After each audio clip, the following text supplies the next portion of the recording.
there's a version of you that exists in other people's minds that you might not be aware of.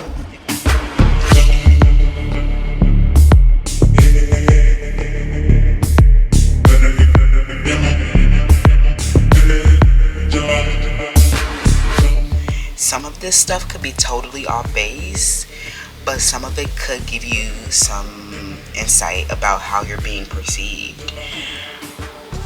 Today we're finding out what that version looks like. These are things that people never actually say out loud, or these are things that leave a really, really big lasting impression on people. So let's get into it. I have 4 groups for you to choose from. Group 1, you are the blue heart. Group 2, you are the blue butterfly. Group 3, you are the orange heart. And group 4, you are the dragonfly. I think it's a dragonfly, whatever this is. LOL. But let's get into it, you guys. Pick your selection, and I'll see you in your pal. Hi, group 1. Welcome to your selection. So you chose the blue heart, and so let's see here. What are people quietly perceiving about you? Okay, how do they secretly perceive you in this situation? Okay, because it's definitely a situation, and I think that this situation is actually like really devastating or really disappointing. Okay, because their perception of you is very,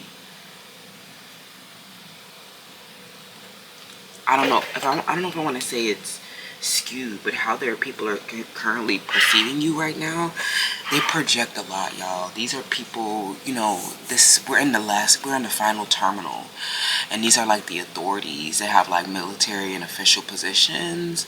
Some of these people could be at work, at school, they could be, decision makers, and they're literally just like, there's something where they keep defaulting to cultural appropriation, like with Roni or Aminati music. Some of you guys, this is involving a music situation. Your name could be Mona. But there's like something where they keep defaulting to like a cultural appropriation, or they're triggered by some unconventional aspect of your relationship. They could be triggered when you wear the color red. Some of you guys, you could literally be at court with these people who keep like projecting, their perception of you is what they keep projecting something, which means that they're altering their perception in some type of way to change. Like they're changing the reality to something that it's not. Okay, and some of them they're trying to blame it on symmetry. They're saying, oh, this is a black and white thing, or that is a unconventional thing, right? But it's really not. It's not a reality that matches black or white. It's something that they altered to justify something unconventional that have been unsavory to them. Okay, so let's see, group 1. How are people secretly perceiving you right now? Okay, how are they secretly perceiving you right now? Yeah, the secret is that they're in a discord with you. Okay, that they have a problem with the way that you speak and express yourself. And I think that especially if they're like white or something, or from a different cultural group, you just say whatever the fuck you want to say. And I think that you're a lot of them, they're in a fight with you, but they share a home with you. And so if they, that means that a lot of them, they will fight you to the bitter end, because they know that you guys have these securities together that cannot be removed, or that binds you guys together. And so they will literally fight you all day long, or they will delay, because they know that you guys are tied to each other or binded to each other through a contract, a commitment, or some other thing. Okay, some other security. But let's see, how are people, secretly perceiving you right now, group 1? They're definitely in a discord with you. Some of these people definitely feel hatred, okay? Or they're definitely, there've been verbal lashings. Yeah, what did I say about the ring? There's a commitment, contract, or bond here. And these people, they definitely have a bond with you. But I think that they, they couldn't resist you, and you were just working your occupation. And I think that, you were out working your occupation, and there may have been a conflict, right? You might have been fighting at work, or you might have said something harsh, You know, you may have said something harsh to these people at work, okay? Or you just really hate them now because of like what, you know, you've had to be like, you've been binded to them because this is like the final terminal or something like that. Or there's just like, these are the authorities, right? And this could even be someone that you're married to or have a contract with. And it's like, I think that after you adapted through something, you just really did not like it anymore. Okay, I think that you really started to like detest them. Resentment started to build between you and these people, because there was like so much of you needing to like adapt around like this job or this opportunity or this contract, right? It was like something where you felt like they were really in a discord. They were really trying to fight you about something, okay? And I think that, you know, with this fish, some of them, this literally could mean that this could mean that they had like third parties, or they had a cycle where they weren't a believer, right? And I think that after you've adapted, you just started to like verbally lash them because you were right in the end, is what I'm hearing. I'm hearing something where you were right in the end, or you just saw that, you know, these promises that they made for contracts and commitments were just like, they were doing something. They were not real. They were trying to do something out of spite. And I think that like they might have lied about something. They were a spiteful, vengeful liar about something, especially if you needed to adapt through something. They definitely they definitely lied about something. Okay.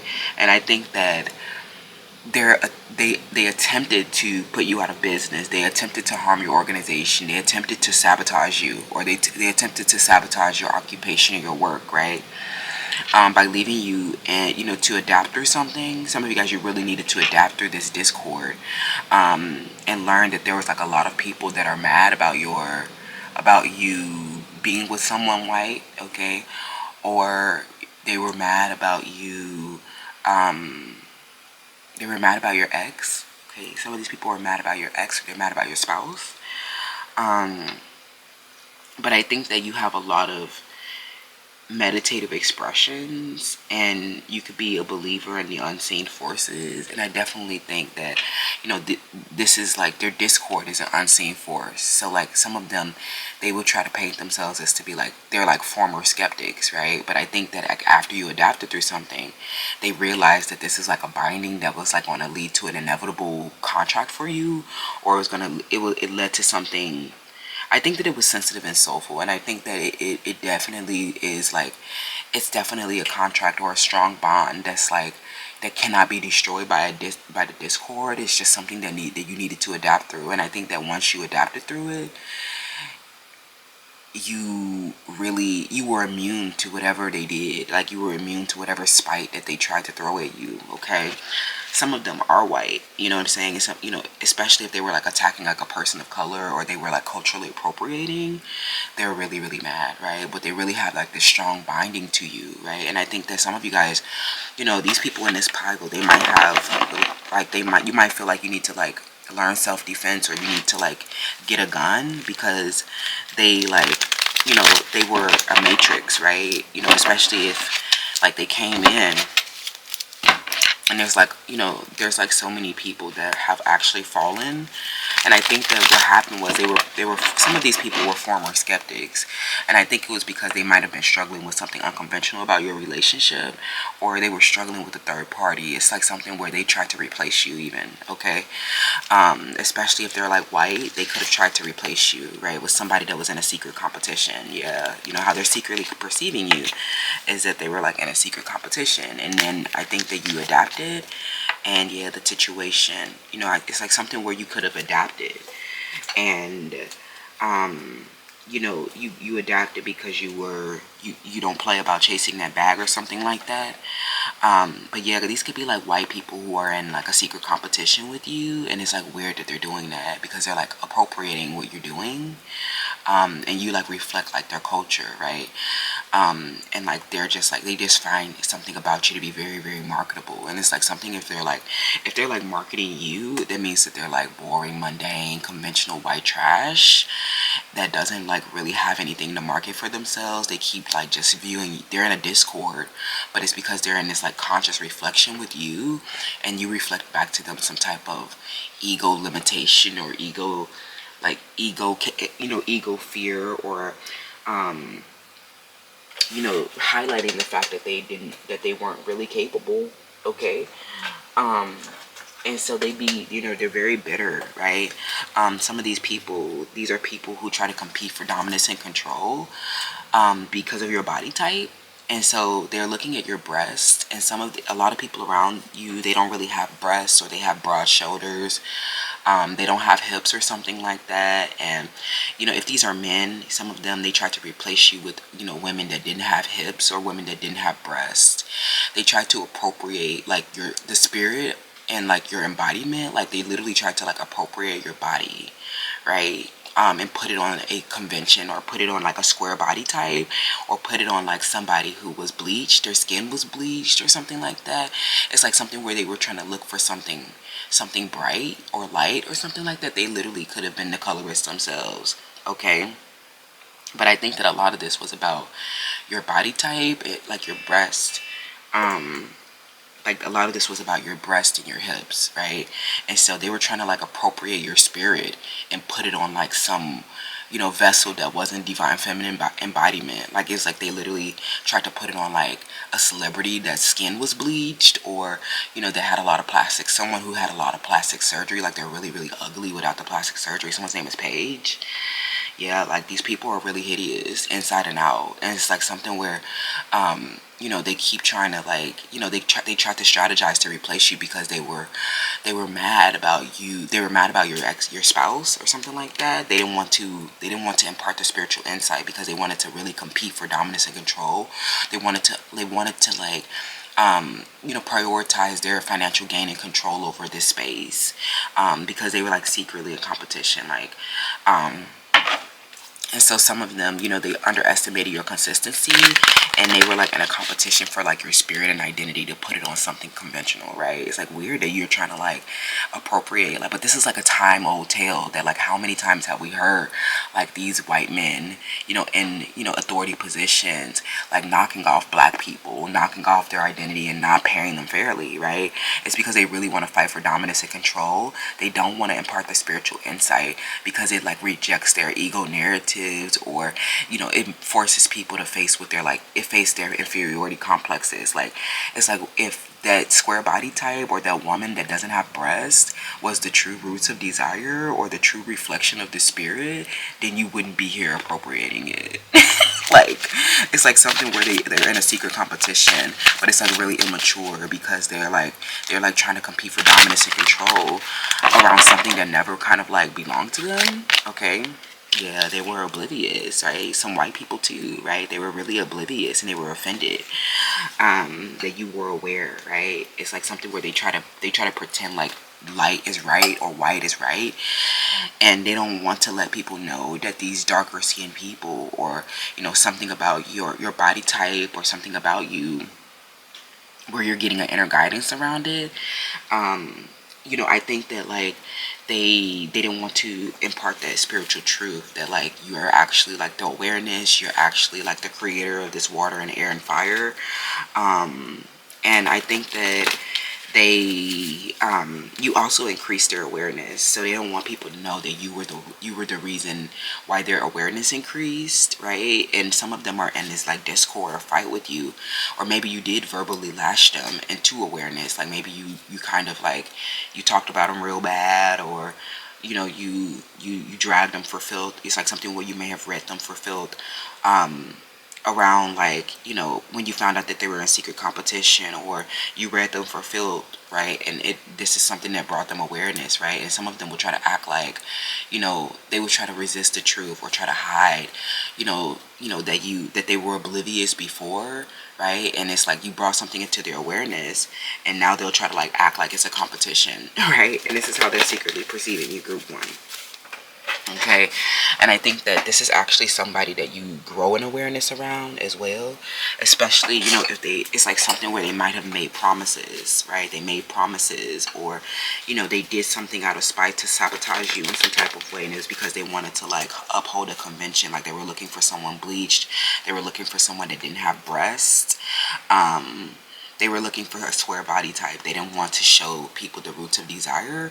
And I think that a part of it, some of them were doing this out of spite, but for others, they were having a real complication around people who hate you, right? Or people who want to harm you, or steal from you, or compete with you, just because the envy is so burdensome around your body type or around your awareness. It's just, it just feels like it's easier to hide, where they truly come from.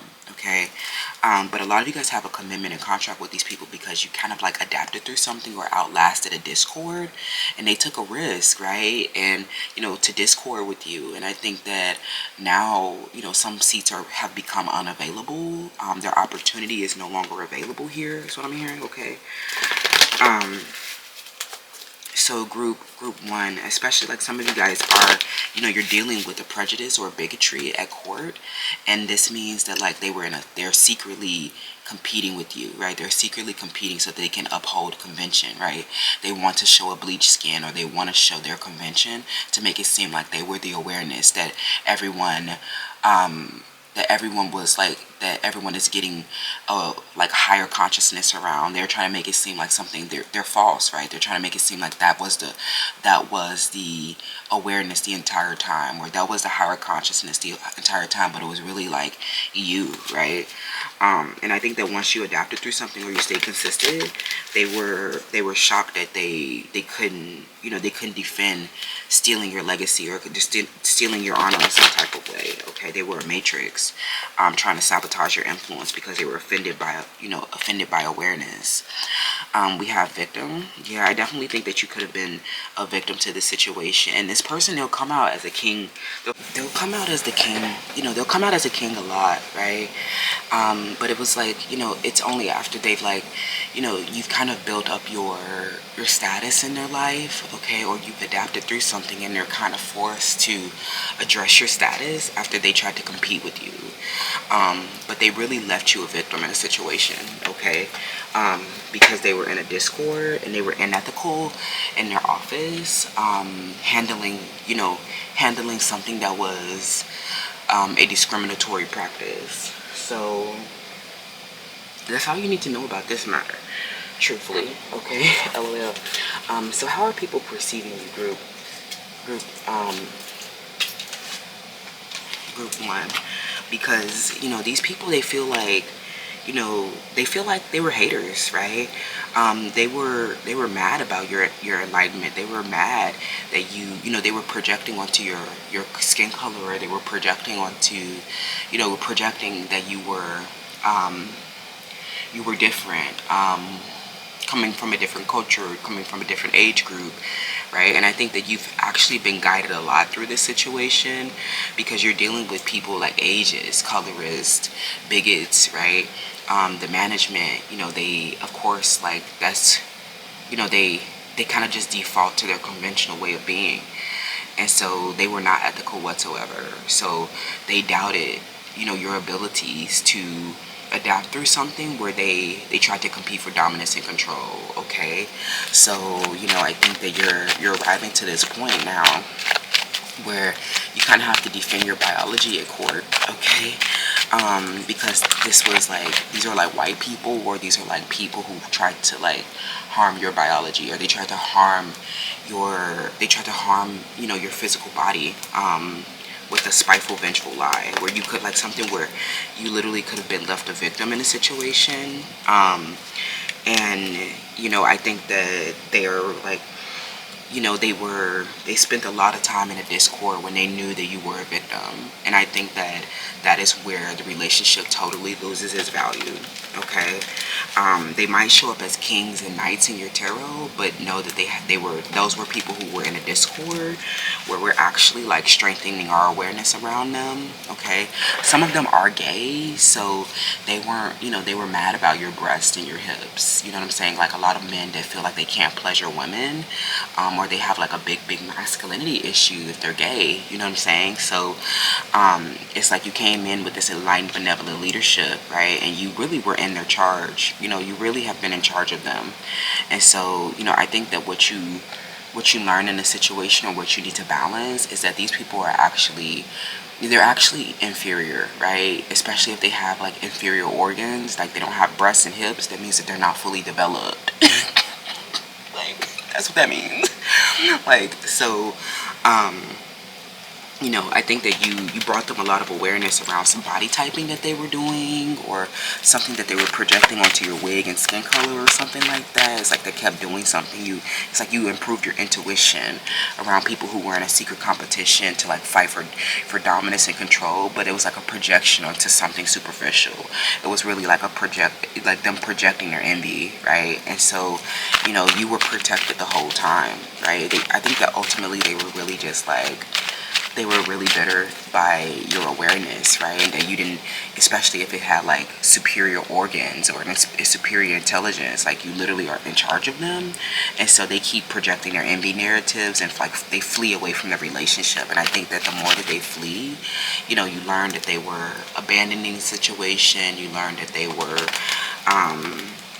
in a karmic ring, okay, that they were lame, that they were gay, that they were, you know, in a secret competition, right? And so a lot of this stuff lost value, especially if you had to take them to court for appropriating, okay?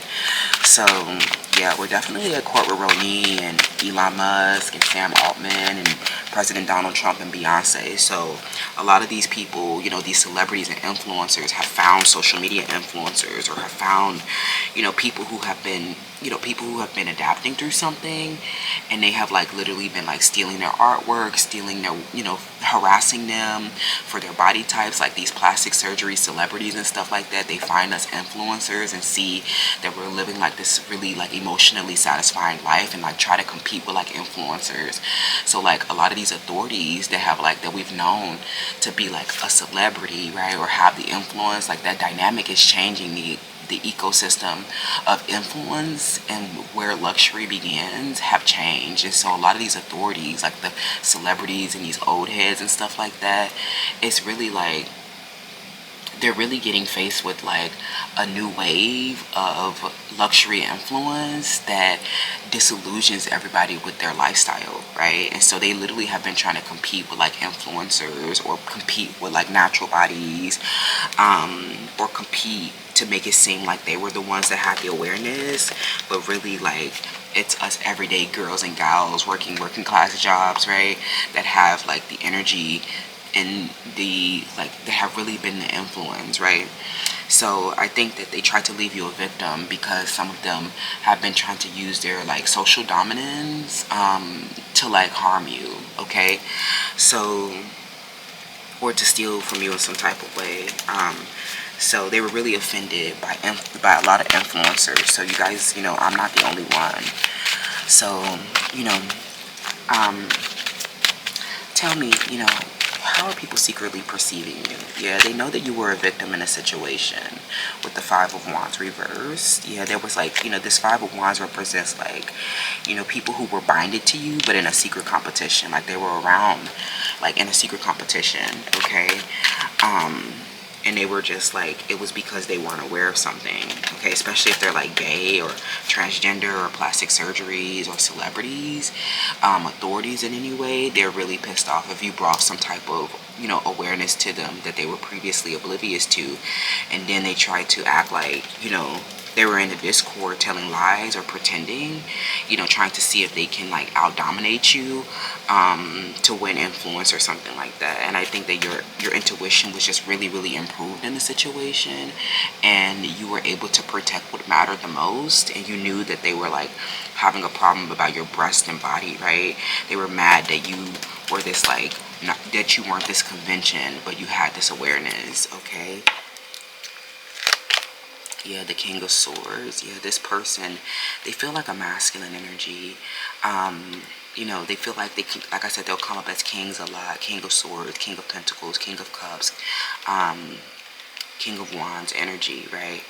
But I think they are, they were in a discord, okay, or they had competing desires that inspire people to like compete with you. It's like as soon as they see your breast or as soon as they see your body, they start competing. Like a lot of the conventions, they most definitely like, if you're an influencer and you're curvy, then they definitely want to like compete for D, right? And so they always mimic curves, right? They will literally copycat a curve to the bitter end because they represent the conventional body type that just like wants to compete for dominance. Like clearly somebody reproduced with them. They're square. Somebody reproduced with them, right? But that doesn't change the fact that your body exists and that you were like, you were the root of desire, or that you were the aware one, right? It's like they might have been conventional or had the privilege of uniformity, but they didn't have awareness. And especially because it was like a lot of them they had a big burden or kept telling themselves lies about your body type. Like they were trying to compete for D. And like it's like something where they put on your clothes and shoes and handbags and hair and makeup is because they really copy everything a curve does. Like if you have curves, like boobs are curves, like busty curves, right? And like a curvy waist, they copy everything that curves do. Okay, it is because they know that the curves are like a archetypal mold that throws it back, right? Like if you don't have curves, then you really are probably not having interesting sex, and that's probably that's why people go get surgery to have this body, right? They go get breasts and they go get hips and they go suck out the fat from their stomach, but those are really burdens about their physical appearance where they know they're not really desired, right? If they're going to buy that stuff, really burdened by you, actually, you know what I'm saying? And this could even be like a man that was mad about your breast, right? So and it's because some of them are gay and they can be openly gay too. Okay, so they were in a secret competition to replace you with somebody that didn't have breast or somebody that was ugly, like someone's name is Ronay or something like that. It's like these people were oblivious or they were white trash. So, um, it's like they were really, really burdened by you a lot, actually. Okay, and they've been having like this big, some of them they had this big secret, and you didn't know that they were in a competition with you, right? You didn't know that your breasts were a problem. A lot of them, they seen that, how people are secretly perceiving you. Some people, there are some people that came around and like helped, that enlightened you with a benevolent leadership, and they may have let you know that people were in a secret competition with you because of your breast. Okay, a lot of you guys did not know that you were getting targeted because you had big breasts, and this was like some of you guys went on a weight loss journey, or maybe you just did not think about breasts like that, right? And I think that if you're pretty, then you don't think about things like that. Right? I think that like it's like some of you guys you're just really pretty, or you have a nice body and you just don't have these problems, right? You never worried about your face card declining. You never worried about your breasts. I think that you might have had insecurities elsewhere, but some of you guys, despite the insecurity, there was somebody that was in a competition for dominance and you might not even been aware that they were competing. Okay. The truth is they didn't want to see, they want to see your neck. They don't want to see your breast and your body with enlightenment, right? They don't want to see curves talking about smart things, okay? They don't want to see the curves shine because they know that that's the root of desire, not some like square body that you just made it with because you were like having a sexuality addiction problem and you're like really gay and like afraid of women with breast and like organs, right? Something where they're like afraid of women with organs, or they're gay or something, so they could have other desires to be more gay or something like that, right? Or these people are trying to spread their sexuality addiction through like a illegitimate social program, okay? And that's like also really, really scary, okay? Because they're trying to like make a certain kind of species go extinct, yeah, but they have the world in the reverse. Yeah, they're competition. This man, this King of Swords, after you like bring them awareness, they turn into a spiteful, vengeful liar, okay? And then it's like something where they try to take your crown off your head, friend, and they tried to like give it to somebody else, and I think that just didn't work. With the Five of Wands reversed, they feel like I think that they're ready to like let this go, because they felt like they needed to master something about themselves and learn, learn, increase their awareness. And I think that you increase their awareness, but they're mad that you were the one that increased their awareness, because they know that means that like you're not going to be really interested in them if you have to like increase their awareness, right? If I have to teach you something, then you're just like a fan and my student. You're not like a partner that's enlightened, right? So that's what I'm saying about how people are secretly perceiving you right now, group. Group 1, let me know how this resonates down in the comments below, and I'll see you in the next one. Hi, Group 2. Welcome to your selection. So you chose this blue butterfly, okay? So let's hop into, how are people secretly perceiving you? Group 2. Okay, how are people secretly perceiving you? LOL. How are people secretly perceiving you, Group 2? The drama, LOL, okay? There's something about, like, your phone, okay? It's something about your phone, children, okay? Children in your phone or something like that. I don't know if you have a child, but, like, I'm not a parent, so I don't know what kind of safety locks and stuff like that you guys have. Parental discretion advisement, restrictions on like the internet, or like some kind of safety features or something like that. I don't know. These feel like children that are perceiving you, or people who have been around since you were a child, okay? These can even be older people that were around you since you were a child. So let's see, group 2. We have the house. The house represents cozy, comfort, structures, okay? There literally is a house, okay?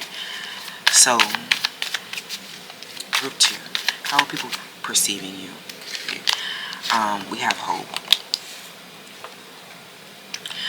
These people are manifesting a house, okay? They could be manifesting a house with you, or these are people who are part of your family and ancestry, okay? Some of y'all, this house that you've been in, you are very rich in this house, okay? And I think that that's why so many people want to be around your house, is because you're very rich. But a lot of these people, they're children, okay? Some of these people are children. If these are strangers at all, they become very obsessed with your house and like your wig and your weave and whether you have money or not, okay? And so, I think that this is a burdensome situation, because a lot of them, you just see them as children, okay? And they visibly get triggered, right? They, you can tell that they like become physically upset, or they literally like, they can't control themselves, and they start making comments about your house when they don't know you, okay? If they see you acting bougie, or they see you with resources, like something where, they could literally uncontrollably start making comments about your skin, and house, right? Like they'll literally like, they'll start, they literally will start calling you by your skin color, and all the, like, I don't know, this feels so outdated, but I think that like some people really do that, right? Where they'll categorize somebody by their skin color. They'll be like, oh yeah, that light skinned girl right there, or that like red bone right there, or something like that, or that chocolate girl right there. And it's like something where that makes you uncomfortable, okay? Or it shows that they are like mentally not liberated around something. I think that these people, they really, if these are strangers at all, they really, you are divinely protected, because these strangers become obsessed with your house, and it's very spooky, because they'll start yelling, like these are strangers that might start talking about your house and you don't know them, okay? These are black people, or Mexican, or people of color that, they can't, like they don't get enough men, okay? Or these are men, men of color, and they like immediately start like discussing your home, or discussing, something that where that it created an emotional reaction. Like it's something where you don't know them, and like they're secretly having like this emotional reaction, because they become unhinged about your house and what it could be like, even if they don't know you. And if they do know you, like maybe you're just meeting this person for the first time or something like that, and they become obsessed with like where you live. Like something you might put up a lot of boundaries, like, oh, can you drop me off right here, or can you meet me here?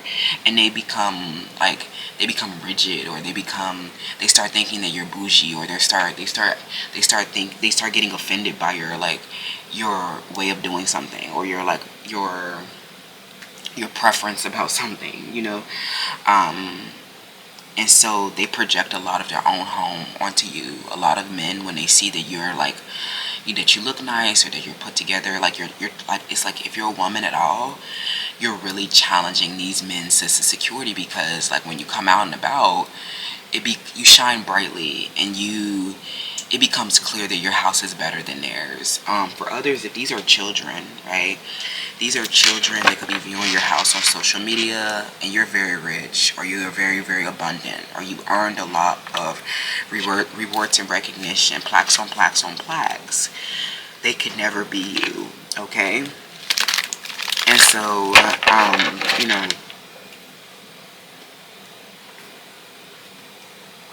I think that like these people, like you were not really invested in them, okay? And so they become very tethered to your house, y'all, okay?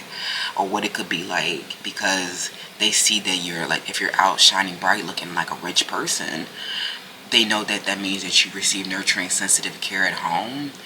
And they might even, like, I think that a lot of like black people do this, a lot of people of color do this, where they will deny realities. Like, it's clear that someone is like abundant, or it's clear that someone has like, that they're taken care of, they're clean, and they're like, you know what I'm saying, they're clean, and they're well put together, and they have resources and support around them. And then it's something that they do where like you actually rule some kind of like, you trigger some kind of ruling that is over their subconsciousness, where they can't control an emotional insecurity about their house, and how you show up, different than that, right? You show up and you're a lot, you're well behaved, and they see that like if you're well behaved, then you're like, they'll call that bougie, right? And they'll start thinking about your house, and it's like something where these are literally grown adults, or these are like grown men that come out into the public, and they start like misbehaving. Like, there's a lot of black men in like every city hanging around like misbehaving. Like, it's like weird that you're like out and about like throwing tantrums and screaming and like falling out when you're like a man, so if they know that you're a pole dancer, then I think that this can easily turn into harassment, okay? But for others, you might let them know, like, it's like something where you might share with them about something that you do, maybe about your craft, something that they would, that they would project something negative onto, usually, right, about your house.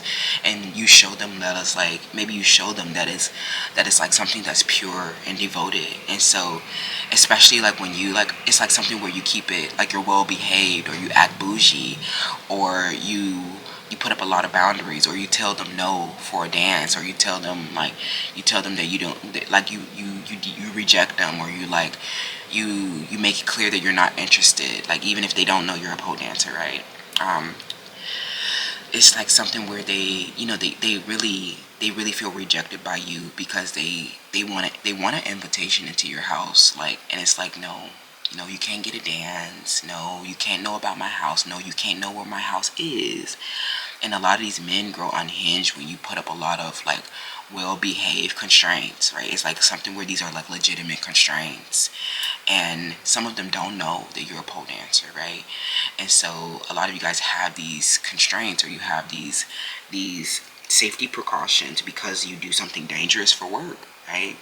And I see with the clover, your house definitely, you definitely need to keep your house a secret, friend, especially if these people know that you're a pole dancer. Like, no, you can absolutely not know where I live. No, we can't meet up. No, I don't respond to DMs, right? Stop doing things that you know are unrealistic, right? And so these men, when they get told no, or they're not, they just feel like they're not invited in your house, or they're not welcome, or, you tell them no for a dance, right? or they really want to be in the house with you. It's like they're secretly just like tethered to your house, and especially if they know that you're a pole dancer, these could be people on social media. They're really like obsessed with like your house and what you're doing behind the scenes, and you're just like, you're not seeing my house. You're not seeing how I travel and move. You're not seeing how I get to and from my house. Okay, so like some of these people, they literally will push your boundaries to the bitter end, trying to force themselves to your house. Like they're why can't I drop you off at your house? Or where are you going? Or you sure you want me to drop you here? Like if I tell you no, then like it literally means no. Like a lot of these men are like so forceful, and especially if they're like men on the street that see you passing by, running your errands, hopping in and out of your car, running in and out of your house. They're really like insecure. They don't have an abundant life, right? Like if you're a pole dancer, that could be like really intimidating to a man, actually. You know what I'm saying? Like they could have, like you might think that it could inspire desire, but a lot of them, they're so broke down and beat down and old and and decapitated, and they're just, I don't know, decapitated. Like they're so like, I don't know, like dilapidated. They be broke down, a lot of the men, you know what I'm saying? Like a men of color especially, like they really don't know how to control themselves. Something where they can't stop themselves from looking at your ass, and they see you out looking bougie, and they're just like, they think about how your ass is getting touched or how you're getting comforted and nurtured in your home, and it's just like, this is like super inappropriate behavior, and they get pissed off that you're well behaved, or that you're like, they get pissed off that you're well behaved, that you're taken care of, that you're clean and well spoken. Like it's like, no, it's the rejection runs really deep in this pile. Okay, so that's what I'm seeing. Group 2, LOL. Some of them, they will literally like, these black men are like, they try to gang up on the street because they're so poor and broke down. Like you don't have shit. Like, and some of them are middle class men or middle aged men. They might have like a car and a job and a retirement fund, but they really don't have no long money. They really don't have shit. Or something about the way that you act as well behaved, well spoken, it challenges their sense of security because it reflects back to them a different kind of house. So it's like, they really are scarce, right? Yeah. Like these feel like people with scarcity trauma.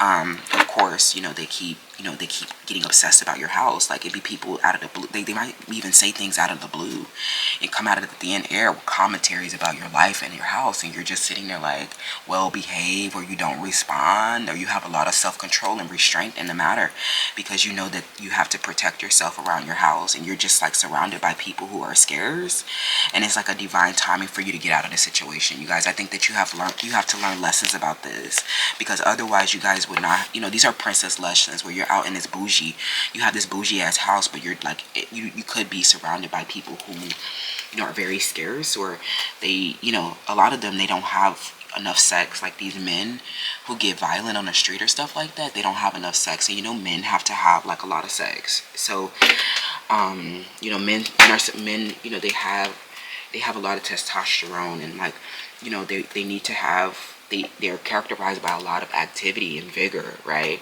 And so if a man doesn't have like, sex a lot, that means that a lot of them they're very fearful of sex. Some of them, they can't perform in the bedroom. Some of them, they get aggressive because they see your body, and they think about your home and how you could be having sex at home, because that body, they know that with a body like that you're desired for, right? That you get nurtured, that you get comforted, right? And so when they see your body out and about, or that you tell them no, or you reject them for dances, or you reject them in some type of way, right?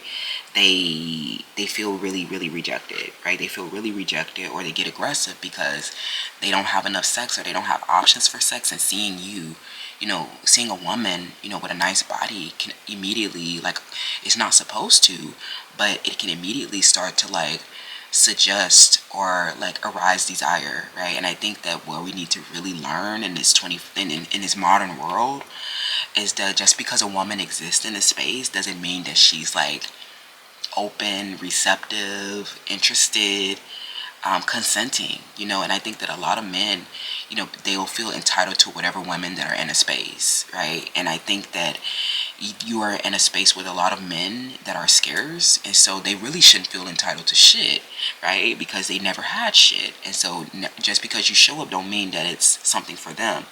And I think that the more like they show up and they're like this, aggressive, angry, violent person that doesn't know how to behave, and then they're asking about your house and they're asking about sex, you just like meet them with a lot of like restraint, or you meet them with a lot of like tough boundaries that they can't accept, right? And some of them, they do get violent and aggressive because they want to come to your house really bad, and you're just like, you're not coming in my crib, bitch. Like, it's like something where they keep trying to like cram their way into your house, or they keep forcing a dynamic or a situation where they have to like drop you off at like, these are like legitimate constraints, right? And they keep trying to like force their way into your life and buy your house. And if you're at the strip club at all, you guys just don't let these people, please plan around, getting your money from them. Do not let them come to your house. Like, if they're coming to the strip club, they're lacking sex, right? A lot of times they're lacking sex. They're desiring sex really bad, right?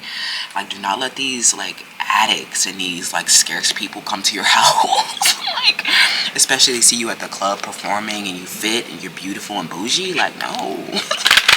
Like, you're just supposed to be there to drop the money off, but then they'll try to turn it into a relationship, and then they grow bitter, for the same reason they were desiring you, right? So, it's something where these people, when they think about your house and your body, they get aggressive, okay? And these can be strangers that, start drumming up stuff out of thin air about your house, and I think that you meet them with the restraint and the good behavior, or you refer them to a body of law if they keep harassing or something like that. Like, do not let these people know where your house is at, because they're literally obsessed with you, okay? And it could be a pure stranger that see your body and be, and these men, men of color, they don't know how to act, right? They don't know how to control themselves. Like, we're not saying that that anybody's better than you. I just think that a lot of men of color, they're scarce, right? These Mexicans, these immigrants, and these black people, these black men that are on the street, they're ex-felons, they can't get any benefits, they're simply like, they're literally like, they could be like military veterans that are disabled and on the street and just like worthless, right? You might think that you go into the military to get like some good benefits or something like that, but that's really like an entrapment. That's really like you getting stuck in a systemic government job just because you really don't have like a way of like creating your own resource and wealth, right? And that's not to like come for the military, because like I honestly think the military is trash, but I think that like a lot of people who join the military, like, we learned that they're actually not well, right? They're actually not these charismatic, fearless, patriotic people. They're actually like people who are not really enlightened, okay? Or they become embittered because your house, they know that the way that you show up, your house is enlightened because of how well and nurtured you look, right? And so they're offended by that, or they know that, especially like, it's like, even though they know that you're like well out of their league, or that you're enlightened, they'll still try you in some type of way. Like, why would you talk to someone that's like enlightened and you're like not enlightened? Like, it's like something that what they might talk to you about is they'll show offense, okay? And I think that you show offense too, because they're like not behaving, and it's like, I think that your house is just very different. The way that you come, the way that your approach to your life and your house, the way you run your house is just very different. And they come out, they're not bathed, you know what I'm saying? Or they don't have a house at all. They're just men that linger around the streets, or, they're men that go to the club because they have addiction. They do the same, like, boring things over and over again. Very mundane, ordinary activities that they take up, but it's really a scarcity trauma. When they see you, you might reflect like a similarly situated position, or they might come across you, right? And I think that you give them hope. But I think that, when they see that you're enlightened, your house is enlightened, it's like some of y'all at the club, right? A lot of us, we're very aware of our taboo nature of our job, right? Like, and so we know that it's dangerous. But I think that this is also like, sometimes, you're met with a lot of drug addicts and addicts, sex addicts, or just people who are really not aware in the club. And so that's also a real they're also a real encounter that you can have, that you have to kind of like deal with people who are scarce, and you're coming in like, especially as a dancer, dancers are assertive, dancers are action takers, in your house, they actually come into the club and they become obsessed with dancer's house. Okay, so no, you can't. They'll try to like find ways to like drop you off or get around to your house, and you just like, why you keep doing that? Like, it's like something where these men keep doing something inappropriate, and it's always like a man of color that cannot control themselves, right? Because of scarcity trauma, they want sex so bad, or they want to come in your house real bad. What do you need to come in my house for? I'm like really confused. Like, you might even start asking them like, what do you need? Like, they might start like forcing things like, oh, come to my brother's house or come over here. Like, it's like, no, stop forcing shit. Like, it's like something that these like men of color do to like force things, right? And I think that that's how they're secretly perceiving you, is that they're really offended that you have these boundaries, or that you have these constraints around your house, or that you like, you act bougie in a way, and that means that you know how to act, right? That you don't come outside and start acting crazy, right? So we have group 2. How are people perceiving you? We have the Hermit reversed, we have the Midas reversed, and we have the Vampire. Yeah, I think that you become aware that they drain your life force, right? So this is not like, they're not like a secret. But I think a lot of them, they want to come into your house so they can steal something, okay? And if these are other dancers as well, these could be other dancers that are actually like aggressive. Like, if you think that you're gonna like collaborate, or like, okay, me and my homegirl about to go to this club tonight, we about to run down, we about to tag team them, we're gonna do double stage set or something like that. It's like something where you can be running around with a friend, right, getting ready for the club, or getting ready to go make some money, or getting ready to do something, and they might need to come to your house for a reason. And if they come to your house, these people are coming to your house and they're stealing out of your house, y'all, okay? Some of these people, I think that after you learn lessons about people who are stealing from your house, you learn that those were energy vampires, people who are obsessed with your life force. If they came in your house stealing things, right?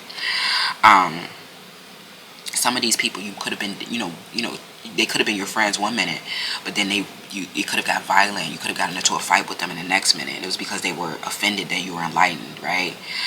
You think you're about to go make some money with your girl? No, that girl is really like aggressive, about you, about sex or something like that, about your body or something like that. Men too, right? It can go either way.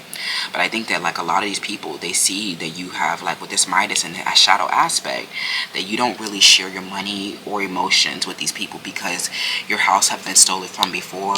And a lot of you guys you could be in like leadership positions as well. And so a lot of them, they see that you have this fear of losing your wealth because you're in this leadership position, and that you're pioneering something, or you're like, that people rely on you and depend on you. So you can't just be letting people come to your house, right? Like, a lot of these people, you like, they don't know that these are legitimate constraints, and they just get offended when you don't like let them in your house, or you put a boundaries up, or you make them earn something in a way, right? And I think that they're really offended by that. A lot of them, they see that they feel like you come around and they know, if you're looking good, right, they be like, oh, that looks like a house that has money, right? And some of these like poor children or poor men on the street, or just like mundane, ordinary people, they need your help with something. Like, they might come around asking for charity and stuff like that, and it's just like panhandling. My views on panhandling, or like asking for help from a stranger in the street or something like that, or even if they're like associates or friends, it's like they really see that you stop helping people, or you stop letting people in your house, or your house stop giving, okay?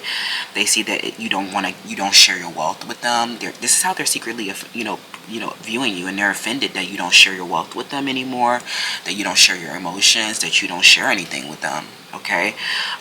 The strangers, they have some type of entitlement, like a bum on the street. I will never give you a dime out of my pocket. You're literally a bum on the street. That means that you're choosing not to behave well, right? Like, stop trying to blame everything on a traumatizing experience when there's so many like representations of what you should be doing, how you should be acting. And like, you're not focused on building your own house. You're out in the public on the bus, like harassing somebody that like, or out in the public, or in a like in a social group, like becoming obsessed about somebody's house, right? And I think that a lot of them, they see you, you're very enlightened around they're like begging, or they're like, their scarcity trauma. Like, you can see, like, if they're not behaving well, if they're violent, aggressive, or they keep looking at your body, that these are reflections of like, they're not really charismatic, that they're like, that they're actually somebody that you kind of need to defend yourself from in a situation. And it's like, you're very enlightened by the thing. And I think that if they ever, like, some of you guys check them and they're really offended by how you check them. And I think that like they secretly perceive something that you share an enlightenment around, and they're offended by it, right? They're aggressive. And I think that some of them, if they show that they're aggressive, you really like, you make them aware, and you make you make everyone around aware that they're like someone that's draining the life force, because they're like, you make it clear that you don't know them, or that that it's something about your house, like it's something that you do that might be very assertive, right? Like, that lets people know that you have wealth, that lets people like like you might refuse to help them, or you withdraw from the society, because of their negative judgments and their negative, like, especially if they're like judging something that you do for work out of your house. I think that they're literally just like, I think that like you really withdraw from these people, and that's how they secretly view you. Like, some of you might not even say anything at all. They might talk to you and like continually try to get your attention, and they see that you really have withdrawn from society. You really don't want to engage on the social media. You really don't want to talk. You refuse to help them. You refuse to respond to them, and it's because you're enlightened around something that they're like feeling entitled to, or something that they're feeling that they're projecting out of, or like you're enlightened around their scarcity trauma, and you just don't think that they're worth investing in. Like, no, if you're like a meth head, crack amphetamine on the street, you think I'm gonna go spend like $20 on a meal for you? Like, no, go eat like some grass or something. You're like, I don't want to say that someone's life doesn't matter, but I think that a lot of you really just don't see value in engaging with them. Okay. And then like, if they show aggression or violence or desire, it's like you might do something assertive, and it's like, and share an enlightenment around it, so that you can like protect yourself, right? And so that you can like defend yourself from them draining your life force in an environment where they expect your help, or they want to know about your emotions and your money of your house, and you're just like, they'll say like, that your withdrawal from society, or that your lack of engagement with them is a hoarding, or is an obsessive fear of losing your wealth, or is a negative judgment of the outside world, or that you refuse to help people, or that you're bougie, that you're like, that something is wrong with you, right? They'll get mad, right? Because you don't help them with something. It's like, I don't owe you shit. Like, it's like people on the street asking for money, or asking to share your weed or something like that. Like, don't ever ask to share my weed, bitch. Like, don't ever come into the door asking a pure stranger about their drink and their weed. Like, it's like your house is well behaved, you have manners and couth, right? These bitches really don't have the couth, and they just sit around watching your security and your possessions. And I think that makes you, they'll say that it's a fear of losing your wealth, and you're just like, stop staring at my shit, stop becoming obsessed with my stuff. Like, what are you, it's like, if they become aggressive at all, of course you're gonna like get into like protection mode, right? So, that's how they're secretly perceiving you. They're definitely, draining your life force. And I think that you do something assertive and be like, stop draining my life force, back up, I don't know you, stop, right? Or you refuse in a big way, and it's just like, it becomes a drama, right? Because you're like, oh, you think you're better than someone else. I didn't say anything, I said no, that's it. Right? It's like something where they keep feeling entitled to help, or they keep feeling, like they're in a scarcity, or they keep, and they're like, oh, you're just refusing to help me. I don't owe you shit. Come up with your own solutions, right? Like, it's like something where these people just, these black people and these people of color, they're they keep coming around entitled, and I'm just gonna adios your ass out of here. Like, stop coming around, becoming obsessed with my house, or feeling entitled, or thinking that I owe you something, or thinking that I have something to offer you. Begging, like roaching and begging, and like just like having a problem with some kind of clear, assertive boundaries. Like, I'm being very clear and direct. Stop altering reality, right?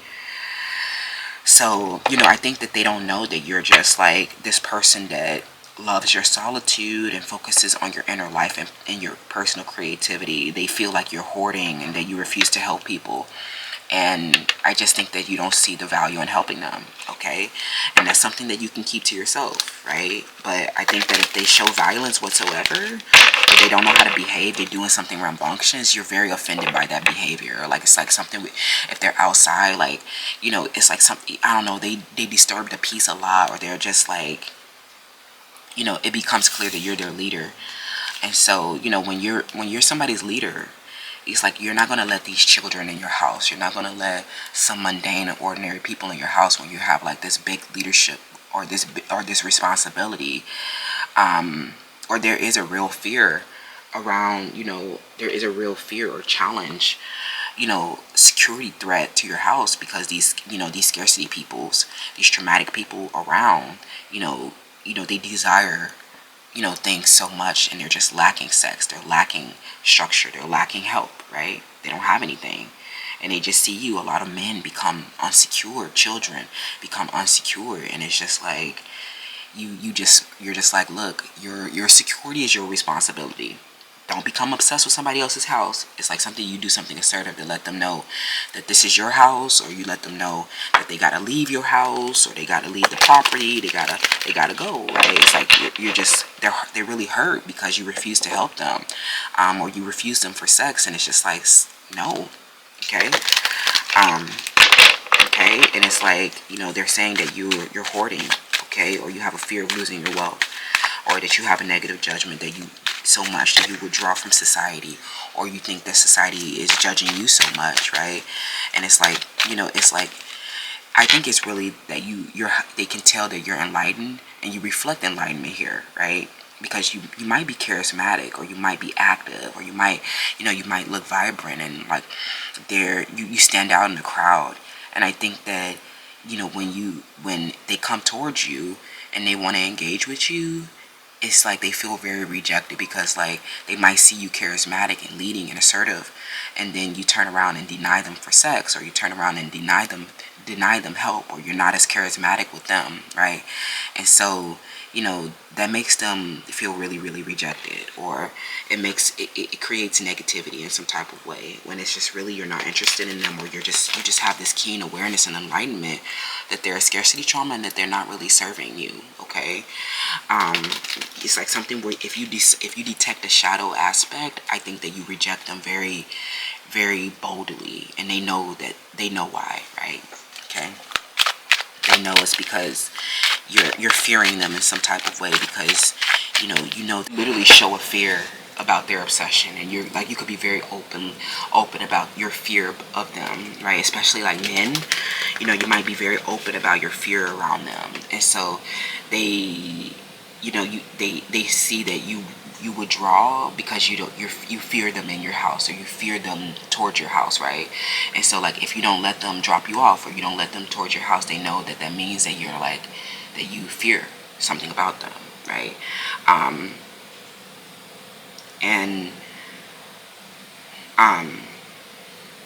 And I think a lot of you guys, you might want to just like hide the fact that you're enlightened, right? LOL.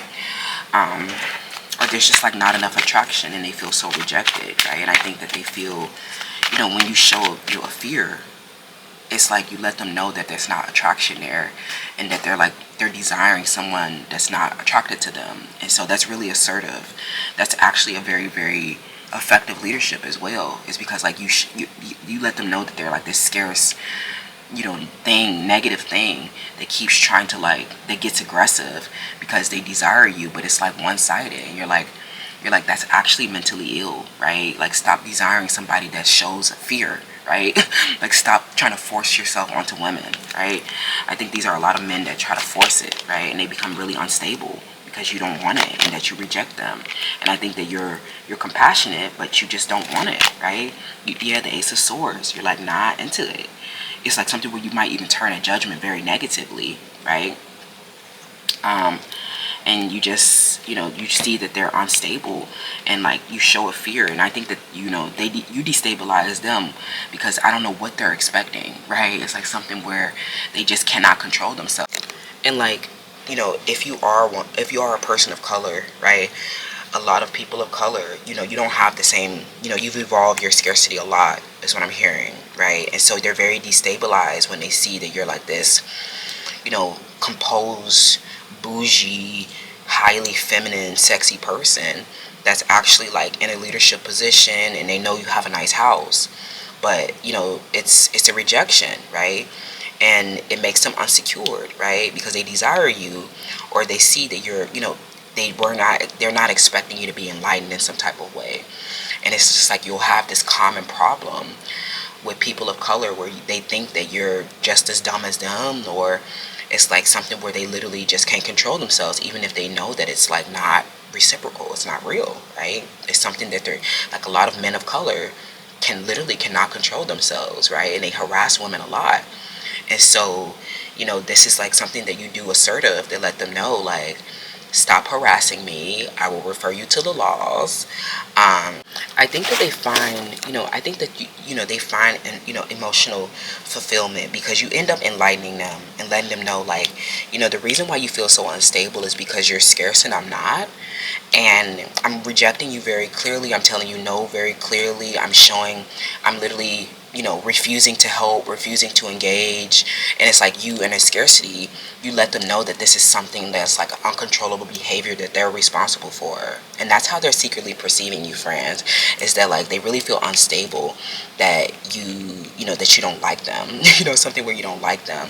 And you're like, you shouldn't have been projecting, or you shouldn't have been like uncontrollable, right? That's what I'm saying, friends. Let me know how that resonates. Hi, group 2. Welcome to your selection. So how are people currently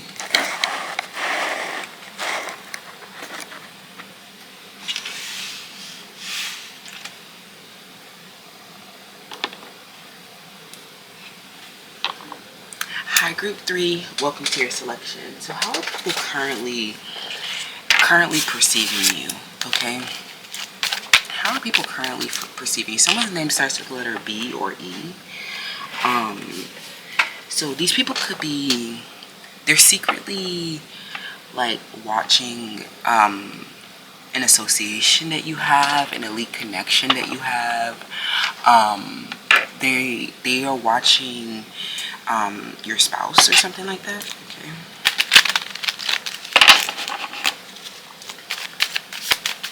Group 3. How are people currently, secretly perceiving you? Okay. How do they secretly perceive you in this matter? Okay. We have the Cloud. So they feel like you send mixed signals. They could feel very confused by how you truly feel. And I think it's because you probably really don't care. Some of them, they saw that you have a third party, okay? And this is, I think that it's someone that that they feel like you send mixed signals about, or they feel like you are betraying them or deceptive in some type of way, with these clouds. Because I feel like, I don't know, it seems like these people in this pile, they kind of missed the boat, or they kind of missed their opportunity a little bit, or they had a complication with their ex, and when they had this complication, or they delayed or hesitated because of their ex, you guys may have been conditioning for something, or you were focused on something else. And I think that it may have, like, you both could have been triggered, or they could have been triggered by their ex. But I think that this literally made them miss an opportunity, or it pushed you into the arms of someone else, or you started to build fond memories with someone else. Okay. when they were, having a complication with their ex or something like that. Okay. Group 3. How are people secretly perceiving you? This could be your spouse that's perceiving you. They know that you have a third party. Okay. Yeah, they feel like you're deceptive, or you're betraying, or you're a fox too. That you're really not. That you really have a third party. Okay. Or that you're just with them for your occupation. Okay.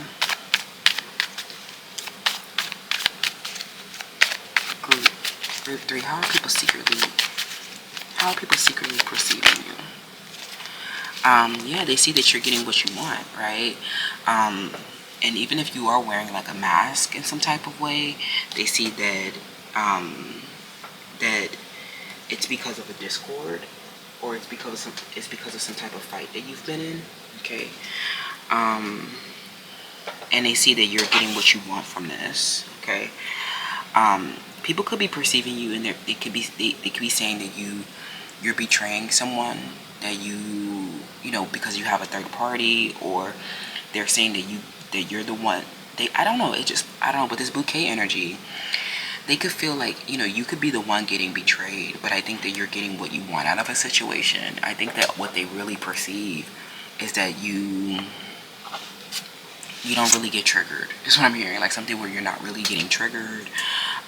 You're attaining an influence and affluence. You're getting the occupation that you want, or they see that you're very, very focused on your occupation, and you might just like be, they feel like you're not really romantic with them. You're just with them so that you can focus on your wellness and self-care, so that you can go be with somebody else. Okay. LOL. And they see that you find it to be very satisfying. If they had like a complication with their ex whatsoever, some of them, they have children with this ex, or a structure with this ex, like contracts and stuff like that. And I think that when you realize that they were having a complication with their ex, this pushed you into the arms of someone else that you found to be fulfilling. Okay. I think that they're really hurt by this, and they know that you're deceptive in some type of way, or they know that you're not into them. Okay, but you're getting what you want from them. Okay. Group 3. Yeah, a partner that's viewing you. Okay.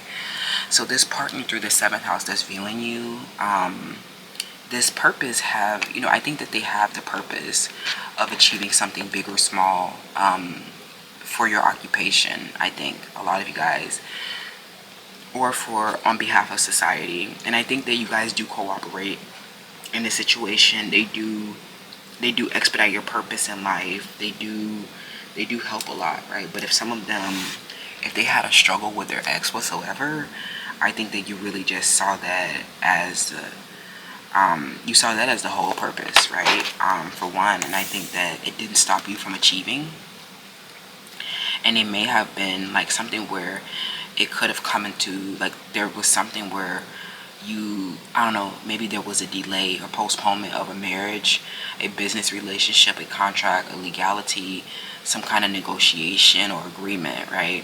And I think that, they're trying to, how they're secretly perceiving you is that they're really concerned with why you have chosen to cooperate, right? And they see that the reason why you cooperate is not because you love them, or not because you really want them. They see that you choose to cooperate for practical reasons, your social considerations, your occupation, right? And some of you, if this is a partner that you could be in a lawsuit with, or getting a divorce from, and they see that you're getting what you want from the situation. Okay. Big or small, I think that this partner is like, they know that you are just, trying to achieve something for yourself, and that you're not really into them. Okay. We have divine feminine, and then hidden motives. Yeah, I think that some of them, you are divine feminine, and I think that there is a divine masculine here. But I think that if this concerns somebody that came around first, I think that if someone came around first, it might logically follow that the person who came around second is just like this fox. They're coming around with hidden motivations. They're coming around you for your ass, or they're coming around you because you represent, like, what you represent, a status that you represent, your creativity, right, a fertility, right.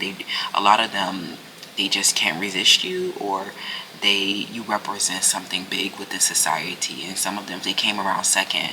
That just means that they're not, some of them, if they came around second, it kind of feels like it wasn't natural, okay? Or it feels like they might have a hidden motivation in coming around you. Like, maybe they just want to, some of them, they just want to take you from your spouse. And, and this is all, a big betrayal, or a big fox trap, or a big, or deception that you might not be clear around. Okay, there is definitely someone that partners with you that has hidden motivations, and I think that you get what you want out of the situation, but this partnership, could be turning it into a dark side because of a lawsuit or divorce, right? And lawsuits and divorces do not change the fact that you are divine feminine. I think that a lot of them are dealing, there's like someone here that, there's feminine energy and there's masculine energy here that's not divine. And they come around with the hidden motivations. But there is, I don't know, I feel like there's a partner here, a big partner, that, they might have been, especially if they had a complication with their ex, they were secretly like, I don't know, I feel like two different things can be going on here. There's like something where somebody, like there's a situation where there's someone that came around first, and then there's someone that came around second. And I think that the person that came around second, it wasn't natural, or it was, you were only talking to them because you were triggered, or they literally just have not been, they were only attracted to you after you got a status, or after you achieve something. Okay, and so a lot of sirens, people are attracted to sirens because of their beauty, their status, and their accomplishments, right? And so some of them, they could literally have just been attracted to you because you were with this man, okay, or that you achieved something big on your own. And I think that you were divine feminine with someone, where you were marked by a lot of, you were marked by receptivity, you were extremely fertile, and you did something creative. And I think that made a big achievement, right? And I think that how they could be secretly perceiving you, somebody is secretly perceiving that you are, like, that you have a partner that has a hidden motivation, okay, that you find to be satisfying, because they represent more self-mastery, or they bring you more success, affluence, and influence, right? But I think that they were just coming around to be greedy. Yeah, they were just, someone's name is Sam, or their name starts with the letter A. Someone's name is Andre or something like that. These people, they come around not because they really appreciate your creativity, but because they want to be greedy. They want to compete with the first person that was there. Okay, somebody wants to compete with they had a hidden motivation, agreed to compete for you, because they saw you with someone else, and they wanted to, like, some of them, these are like rivals that compete, with each other for everything. Okay,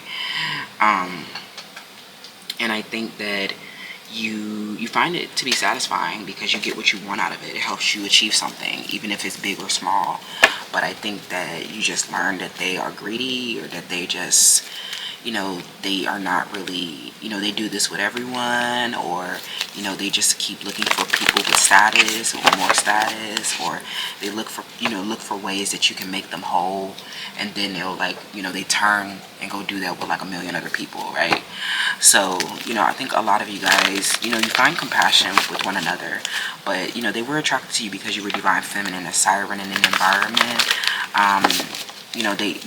They were attracted to you, because some of them feel like they were related to you because you guys have the same nose. Some of them, they felt related to you, but these people were not really related to you, okay? But I think that this is like somebody, how they can be secretly perceiving you is that there's like a partner here that you were really receptive to, that you were really fertile with, and you created a lot of there was a lot of creativity associated with this person. And then there's another like big or small partner here that has a hidden motivation, but they're just like, they were just being greedy when they came around you, or you were just talking to them when you were triggered, or that you needed help with something else, right? I think that you guys do achieve something together, but I think there's somebody here, and it feels like more likely that the person who came around second has the hidden motivation because they already saw your house, or they saw your partnerships, or they saw you achieving in another way, right? And they just want to be greedy, or they just want to compete with this other person.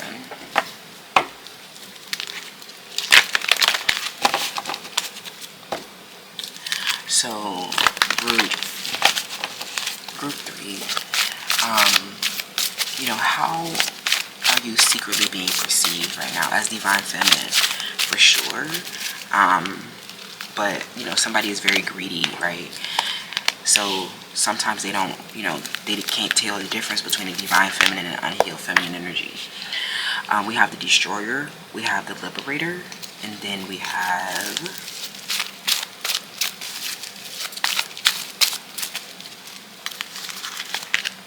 the mother. Okay. I definitely think that there's somebody here, especially if you're the mother of their child. It's funny because I was just thinking about this.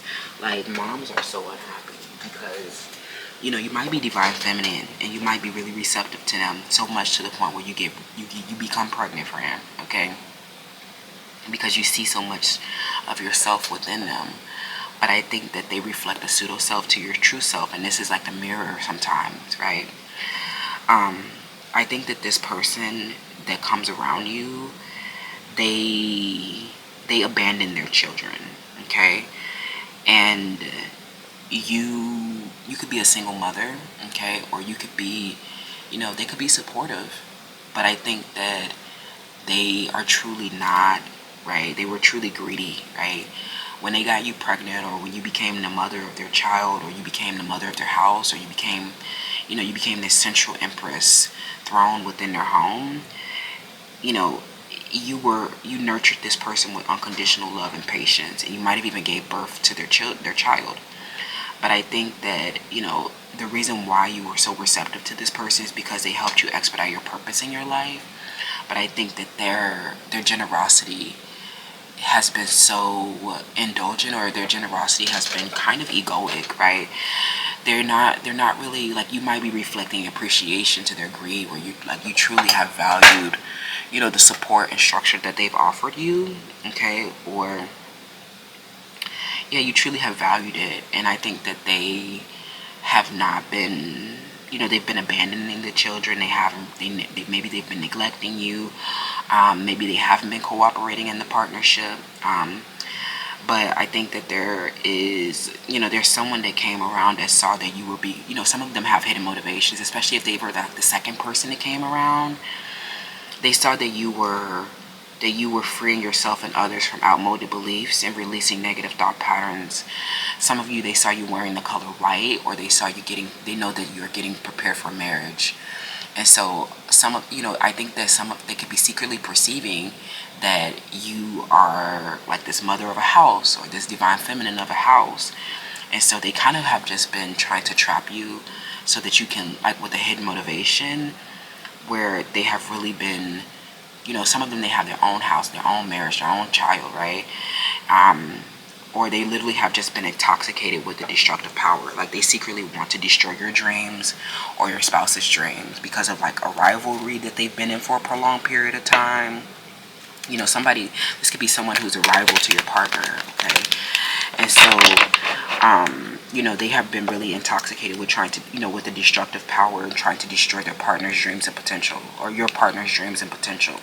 Some of them, when they saw that you were, like, this partner taking up many forms, being a divine feminine, they grew really, really jealous, because they've been in a rivalry, right? And so when they came around you, they came around with a hidden motivation to be greedy, to, like, take you from this person, to steal what this person has had, right? I don't think that they had, like, some of them didn't have intentions on cooperating, okay? Or the only reason why they have been cooperating is so that they can steal attention from your spouse, okay?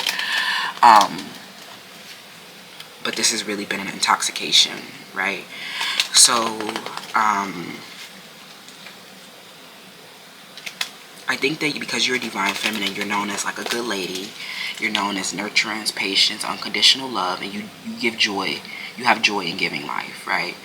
And I think that this is somebody that came around with a hidden motivation, but you need to repair it or patch it up because they had a negative thought pattern when they came around you, or an outmoded belief, or they weren't liberated when they came around you. They really came around you to do something greedy or do something to hurt someone else's dreams and potential, okay, or hurt your dreams and potential. And I think that you know, with the bouquet energy, you find this to be satisfying because it helps you achieve something. Even if this is the father of your children, right, or the parent of your child, they were, you know, you find it to be emotionally satisfying. You find it to, you know, I think that they do cooperate, but I don't think that they were appreciating. You know, some mothers, you know, they really are better at divas. You know, at divas can manifest, or because they were kind of trapped they were trapped into motherhood, right? Or they were, you know, the children were abandoned because somebody was greedy. Like, you know, a lot of you know, these could even be like unconventional relationship, like white men who go knock up, you know, black prostitutes and leave them as a single mother, right? Like, it's something where they were just trying to, like, they had a sexuality addiction, or they were from a different, it could have been taboo sex or unconventional sex in some type of way, and they were just like really, really greedy, trying to, like, you know, trying to have you for your ass, or have you because you know, you were creative or something, you know, they found desirable about you, and ended up getting you knocked up, or you ended up being really, really receptive to them, right? But this was all a mirror to show you, to reflect back to you something, to inspire your creativity, to help you expedite a purpose. And I think that that's your wish fulfillment. But I think that you learned that they had a hidden motivation, that they were just trying to get a nut, or they were just trying to take you from somebody else. Some of you learned that they were trying to destroy your own dreams by trapping you with a pregnancy, okay? Or saying, some of them, they said your ass was too big for something, okay? It's like something that I think that you definitely bring something to the light, you know, with this in this pile, okay? How they're secretly perceiving you, you know, they are perceiving you through the lens of their hidden motivation, where they were greedy, and you were so appreciative of how they helped you expedite your purpose. But some of you, they literally abandoned you, okay? Some of them, they either abandoned you or they smothered you, something where they smothered you, and they see, I feel like if they smother you, then they feel like you're the fox, right? They feel like you're the one that comes around with the hidden motivation. But I really see you as divine feminine energy.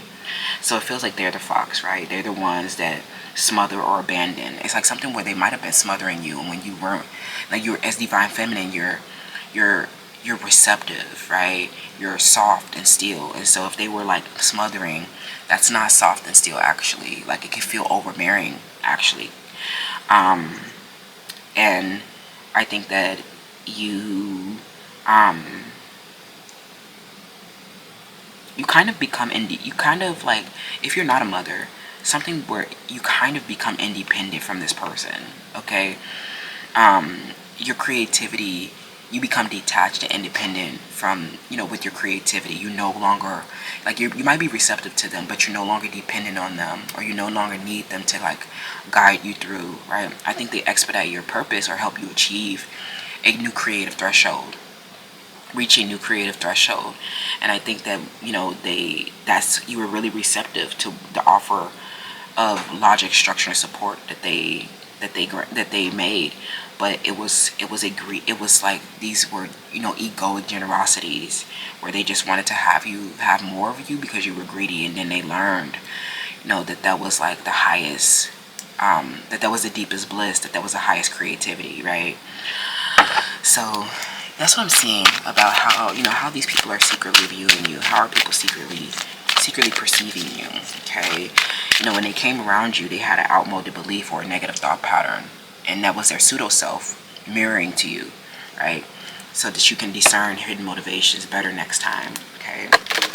But I do think that some of them, they think that you are the fox friend, that you know, that you grew independent, and that that you're just there for your occupation now, okay? Working as a sovereign independent occupation, okay? A creative occupation even, that's what I'm hearing, okay? And I think that some of them, if they turned away or they stopped, they abandon abandon the children, or they instill guilt in you in some type of way for becoming independent, these are the ones that come around where they actually grow hostile by, at the help that they offer you, what you become, how you evolve. And they end up trying to sabotage your influence, or they try to destroy your dreams and potential because you grow independent from them, okay?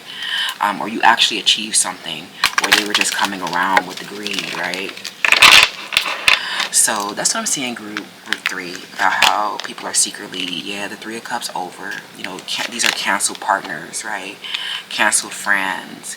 They were publicly humiliated, a lot of them, okay? And their resentment have been starting to grow. And I think that some of you guys, if you have children with this person or you have creativity with this person, you might feel guilty, or there's an element of guilt here, right? And some of them, they will feel very guilty because they will be disillusioned as greed, right? As someone who, and they will get publicly humiliated for not following through with something, or they'll get publicly humiliated for you might even bring their hidden motivation to light. And so these people will be canceled, okay? Their dreams and potential, they're done. A lot of them, I don't know what happened. This could even be happening in a public place, right? In a public space, in a network where you guys are claiming to liberate, but then it gets exposed that they were greedy, and that they were, their purpose was to destroy your dreams and potential, that they had a hidden motivation to destroy dreams and potential, right? They actually formed an ill will. This person is a Leo, okay? This person's name can start with the letter E, S, or D. And I think that a lot of them, they fell into an ill will, right? When you grew independent and you didn't need them anymore. It's like something where you didn't need them to facilitate your creativity anymore. They achieved something, in the short run. And when you started to achieve, they got mad, okay? Because that meant that you would be challenging their authority, or you were exposing the cracks of their dominance issues. You were exposing the cracks that they've been greedy, how they haven't been, acting from their heart, right? They don't really care, is what I'm hearing.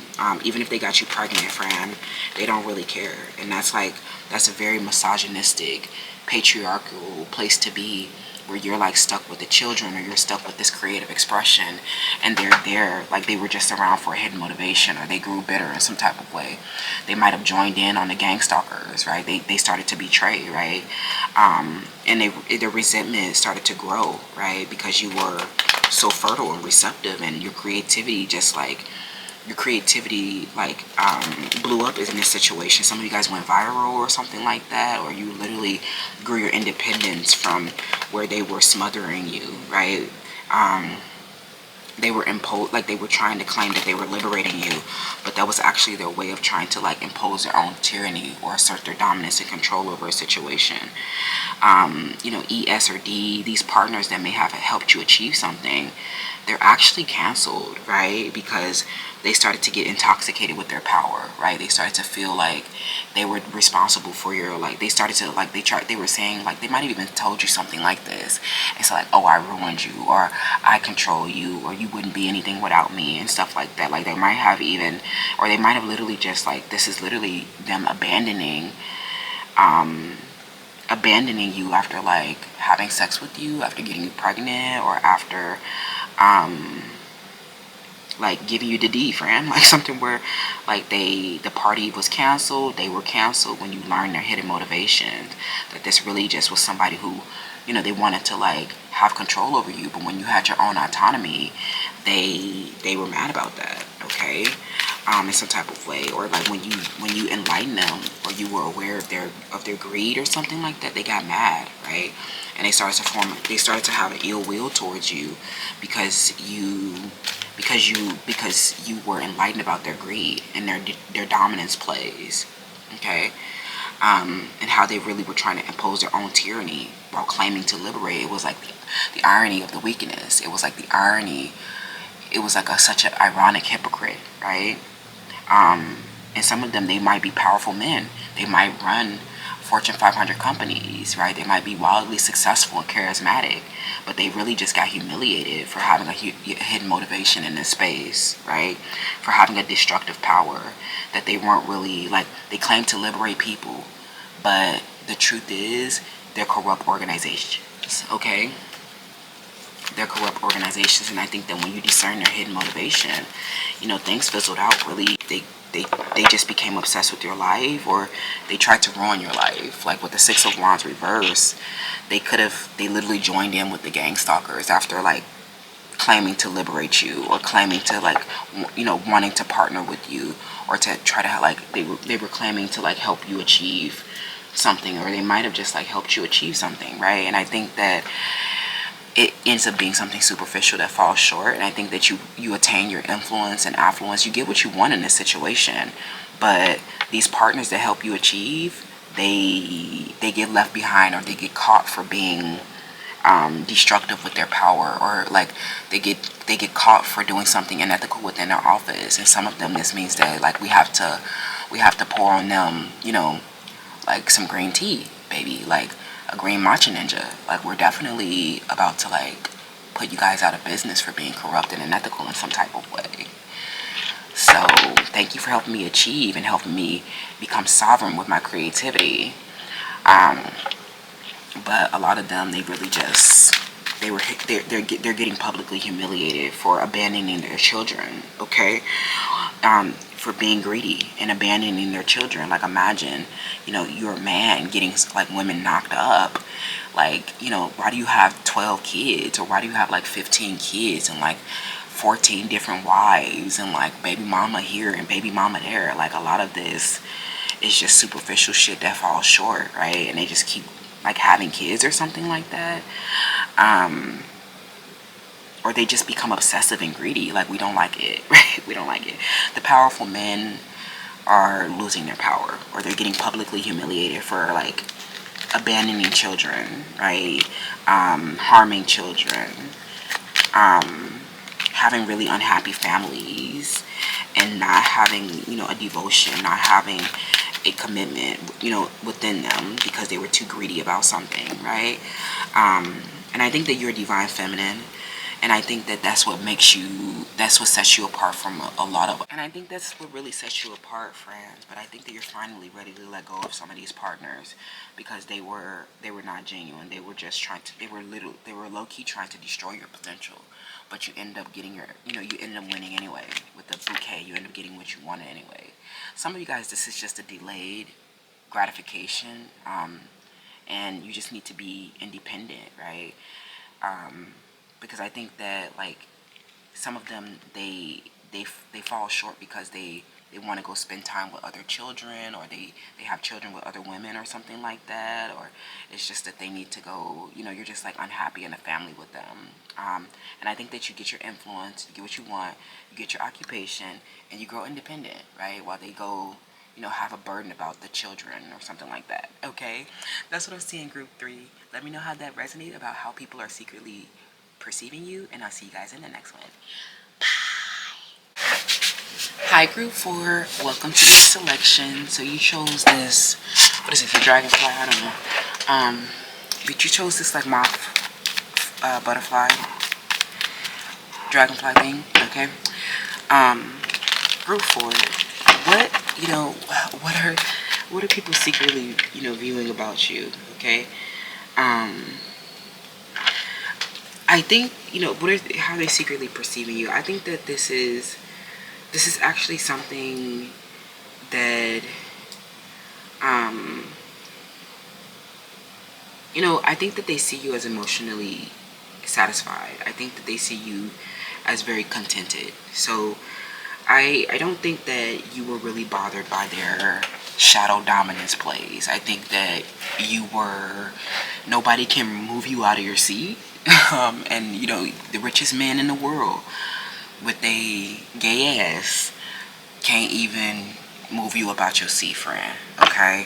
You know, a lot of people are very triggered here, including the men, the powerful men, right? They're very triggered because you could be associated with Beyonce, okay?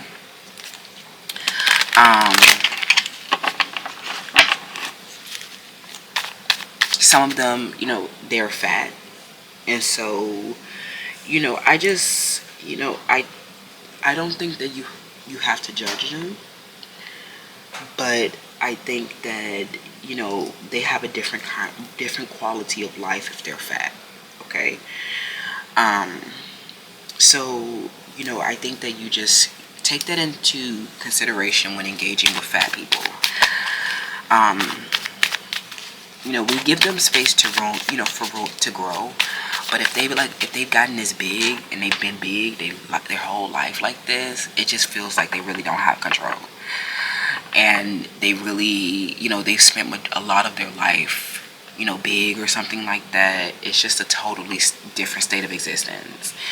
So, these could be big people that are viewing you, and I think that when they perceive you, these big people, I think, even if you've gone on a weight loss journey, then you know what it takes, and you know what that means, friend. Okay, but when when there's like, some big people around or something like that, you just feel, some of you, they see that you're recoiling, okay, or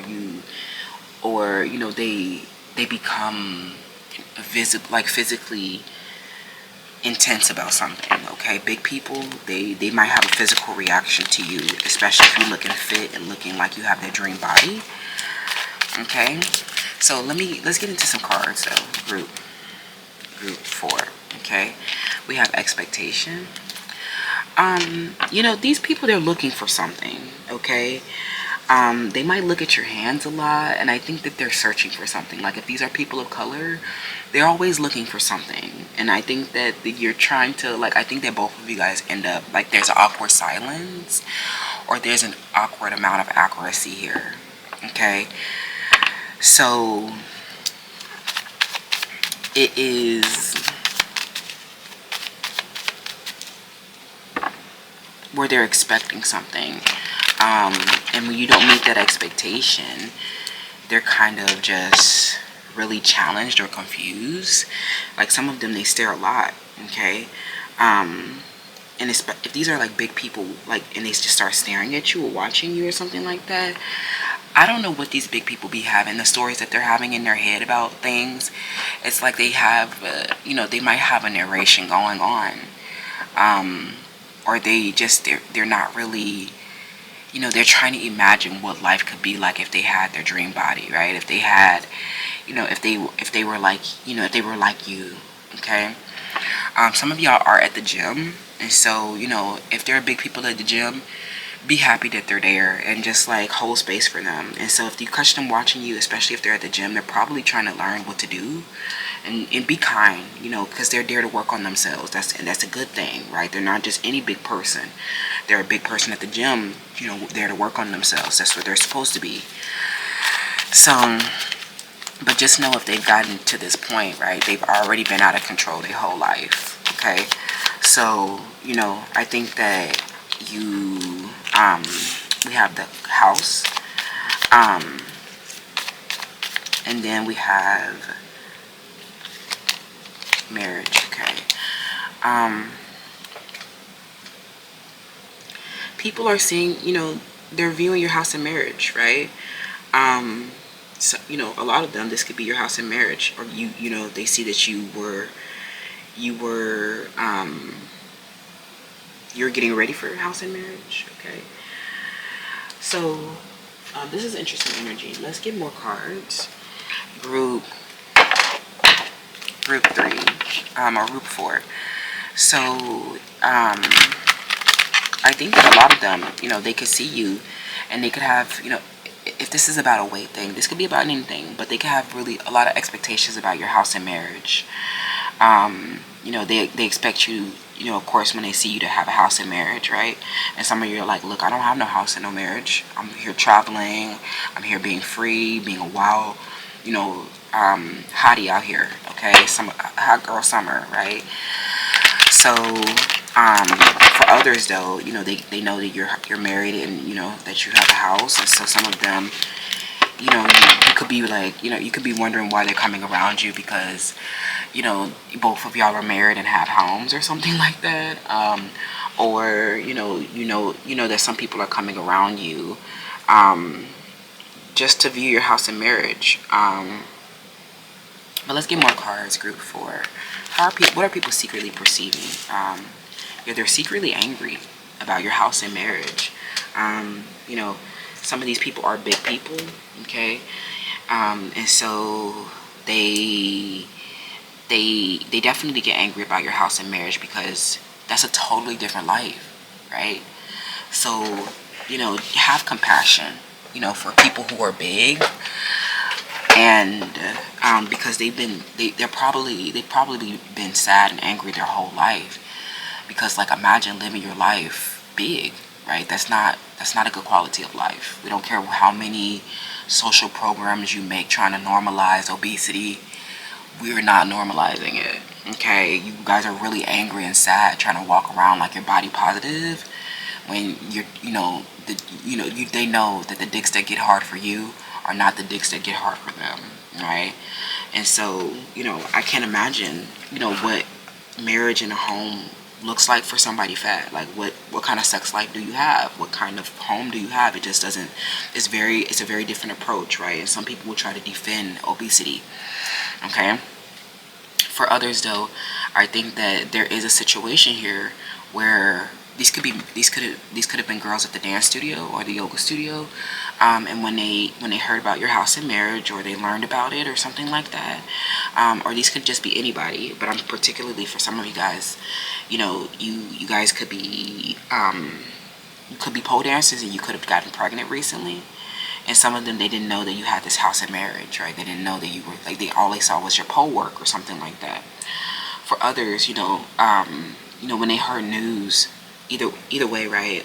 When they heard news about your house and your marriage or something like that, they got very sad and angry, okay? And they feel like when they did that, I think that you were not expecting them to have these kind of visceral, behavioral health challenges around something that, that really was not, that they were, I don't know, it's like something where they got very sad and angry about your life.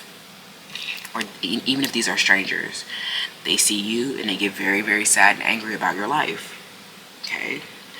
But they don't know that you went through hells and high waters to get this house and marriage, okay? Some of them, okay? Some of you, they don't know that your heart is so pure and that you have transformed yourself through many trials and tribulations similar to the ones that they face. But ultimately, though, I think that they sit there and they look, right? And I think that you're looking too, because when you tell your family and friends, or even just like a stranger, when they learn something about your house, or about your life, the expectation is not for people to, like, I think that your expectation is not for people to get mad and sad and angry about something good, that's coming to you, right? And I think that put a very, they've been apologizing a lot. Some of these people, if you have relationships with them or associations with them that are reoccurring, a lot of them really have, they really had acted with a lot of anger and sadness, and they really did misbehave. They made you really, really uncomfortable in your house and marriage, because like when they started acting like this, it was a visceral reaction, or it was behavior that they couldn't control, or it's like something where they created a problem, or even and so they've been, I think that since they've kind of released a lot of these expectations, like there have been unreal expectations, actually, that you have, that they feel like that they're trying to like come back to center, or they're trying to release, the negativity, or the collapse, or their envy, collapsing, their envy stories are collapsing, right? It's like the damage was done, right? It's like something where, they made you so uncomfortable, or they made you scared, or the relationships truly lost their value because someone became like, envious and enraged about your house and marriage, and they see that you are not really forgiving them, okay? They feel like you're holding a grudge. And, I think that if they showed any kind of distaste around your house and marriage, this is going to be very bad, because some of them, this means that they get fired or they get put out of your house, okay? Because the expectation, I think that made you challenge when they started acting crazy, when they heard news of your house and marriage, this made you challenge the expectation of why they were around you and no longer felt safe to be around them, okay? Anybody who did anything negative around the house or the marriage, like anybody that tried to copy or anybody that tried to steal time and affection, they're really fired and severed, okay, from the house. And so I think that now in hindsight, after helping them, after like exploring some of their expectations or exploring some of their, exploring some of their sorrow, right? Or their behavior, adjusted in some type of way, because they were acting delusional. Some of them were competing for your house and marriage when they really didn't have a stake. And so I think that there was a cycle of like where they were very sad and angry, and you have just been very calm and detached, exploring their expectations and why they have been behaving a certain way. And I think that when you get down to the heart of the matter, you reject their behavior a lot. You rejected them, okay? If they started acting out about your house and marriage, they will become this is firm and this is strict, right? And so like, this is someone's house and their security and their wealth and their property and the place that's supposed to be a sanctuary for them, pleasure and comfort. And if they at all showed any kind of negativity, I think that you started to challenge why they were around you to begin with, right? That they weren't really happy for you when they heard the news. And so they showed their true colors, friend.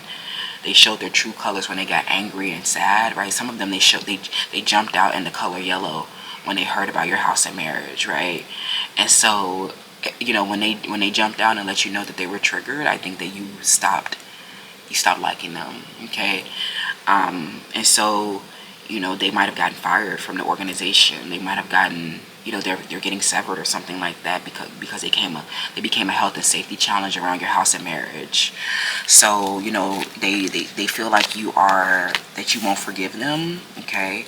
That they keep apologizing, but it was only after they saw you getting the most out of your relationship, or they saw your relationship and that it meant like an inheritance. They shared resources, insurances, right? They saw that somebody loved your breast, right? And so that made you uncomfortable when they started getting weird about your body, right? Or they started getting weird about your opportunity and your resources. And I think that you just like let them know that they won't be sharing any resources here. They won't be, they won't be getting the most out of the relationships here. They won't be getting an inheritance, because if they acted crazy, when they heard about you having a quality relationship and started projecting onto your house and marriage, then they ruined their opportunity, friend. Like, I just truly think that, you get what you want, right? And they will be very sad and angry that you decided to hold firm on your severance, that they can't come in your house after making it uncomfortable, after showing anger about it, like, something where like you that's a huge risk, that's a huge liability. You should never have someone who shows you their true colors and like believe them the first time. When they show you who they are, believe them. Okay, they jumped out in the color yellow. They started being angry and sad about something. They started fighting and yelling obscenity or something. Just know that that's the end of the relationship. Okay, and they're severed, right? So, you guys might even have an open relationship, a poly relationship, and they're like, oh, well, you're open with these other people, right? But those people didn't become unhinged about my breast and my sex, and they didn't get angry, right? They didn't start fighting, right? They didn't start disturbing the peace. And so, they'll feel bad that they were the ones that got cut off, right? But I think that you really fully severed their ties to your house. Like, they have to get off the property now, okay? Because some of them, they were like, you knew that this was about your sex and your orgasms because, your breast or something like that. Like something where, they didn't have breasts, okay, or they're obese, right? It literally became, they became angry about your house and marriage because they knew that somebody wanted you for sex on a regular basis in the house and marriage, right? And I think that it was, you could have, I feel like you could have been doing this person a favor or something like that, or I think that truly, like, these people were unhealthy circumstances, or, around your house and marriage. Like, some of them, they kept, they were begging for financial support, or they were begging for sex, right? And so, like, that is not a quality relationship if you have to beg for it, right? It's like some people here, you started to, like, challenge the expectations of why they were around, and some of you guys learned that these people were secretly jealous of your breasts because they knew that a man, will be grabbing them in the house, right? Some of these people did commit sin, right? They did, it was about your sex, right? They became obsessed with the sex of the marriage, okay? And not that it was like a quality relationship and you getting the most out of it. You getting a shared resources. Like, this marriage is like, you think marriage is about sex? like, like some of y'all are so fucking dumb. Like, do you think that people get married because they want to have sex a lot? Like, people get married because it's a house, it's cozy and comfort, right? They get married because it's their, shared resources, their inheritance, right? Their freedom, their benevolence, where they heal their pain. And you're coming around talking about their sex and their breast and getting angry. Now you're getting severed from the organization, because you can't control yourself about somebody's house and marriage that they overcame to be in, right?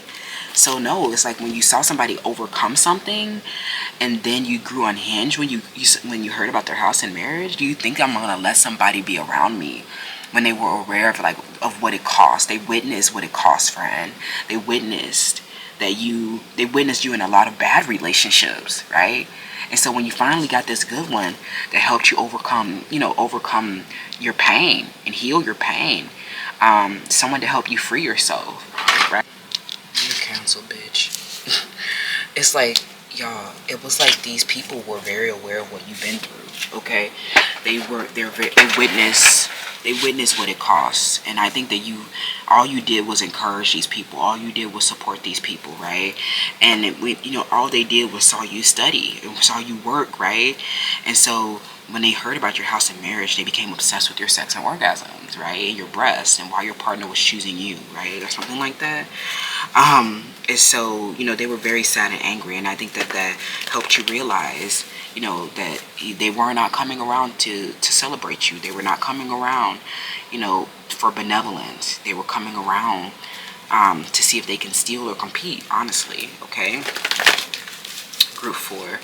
So, what are these people secretly perceiving about you? Okay. Yeah, they were trying to, when they heard about your house and marriage, some of them, they tried to use a romantic attraction for their private agenda, right? Some of them, because they were angry about your breast, or some of them, they might have big breasts too, right? And so some of them, they will try to come around and try to show their breast or something like that. Some of them, they try to wear a particular color, like if they try to like use their privilege, or they try to use a colorism, right? And some of them, they came around wearing the color yellow, or they try to wear the same color of their skin to try to like attract your person in a romantic way. This is like if they started like putting on your clothes, or they started wearing certain colors, they were angry about your sex and orgasms and tried to like use their power of attraction for a romantic agenda. Like, that a lot of people are colorist, right? LOL.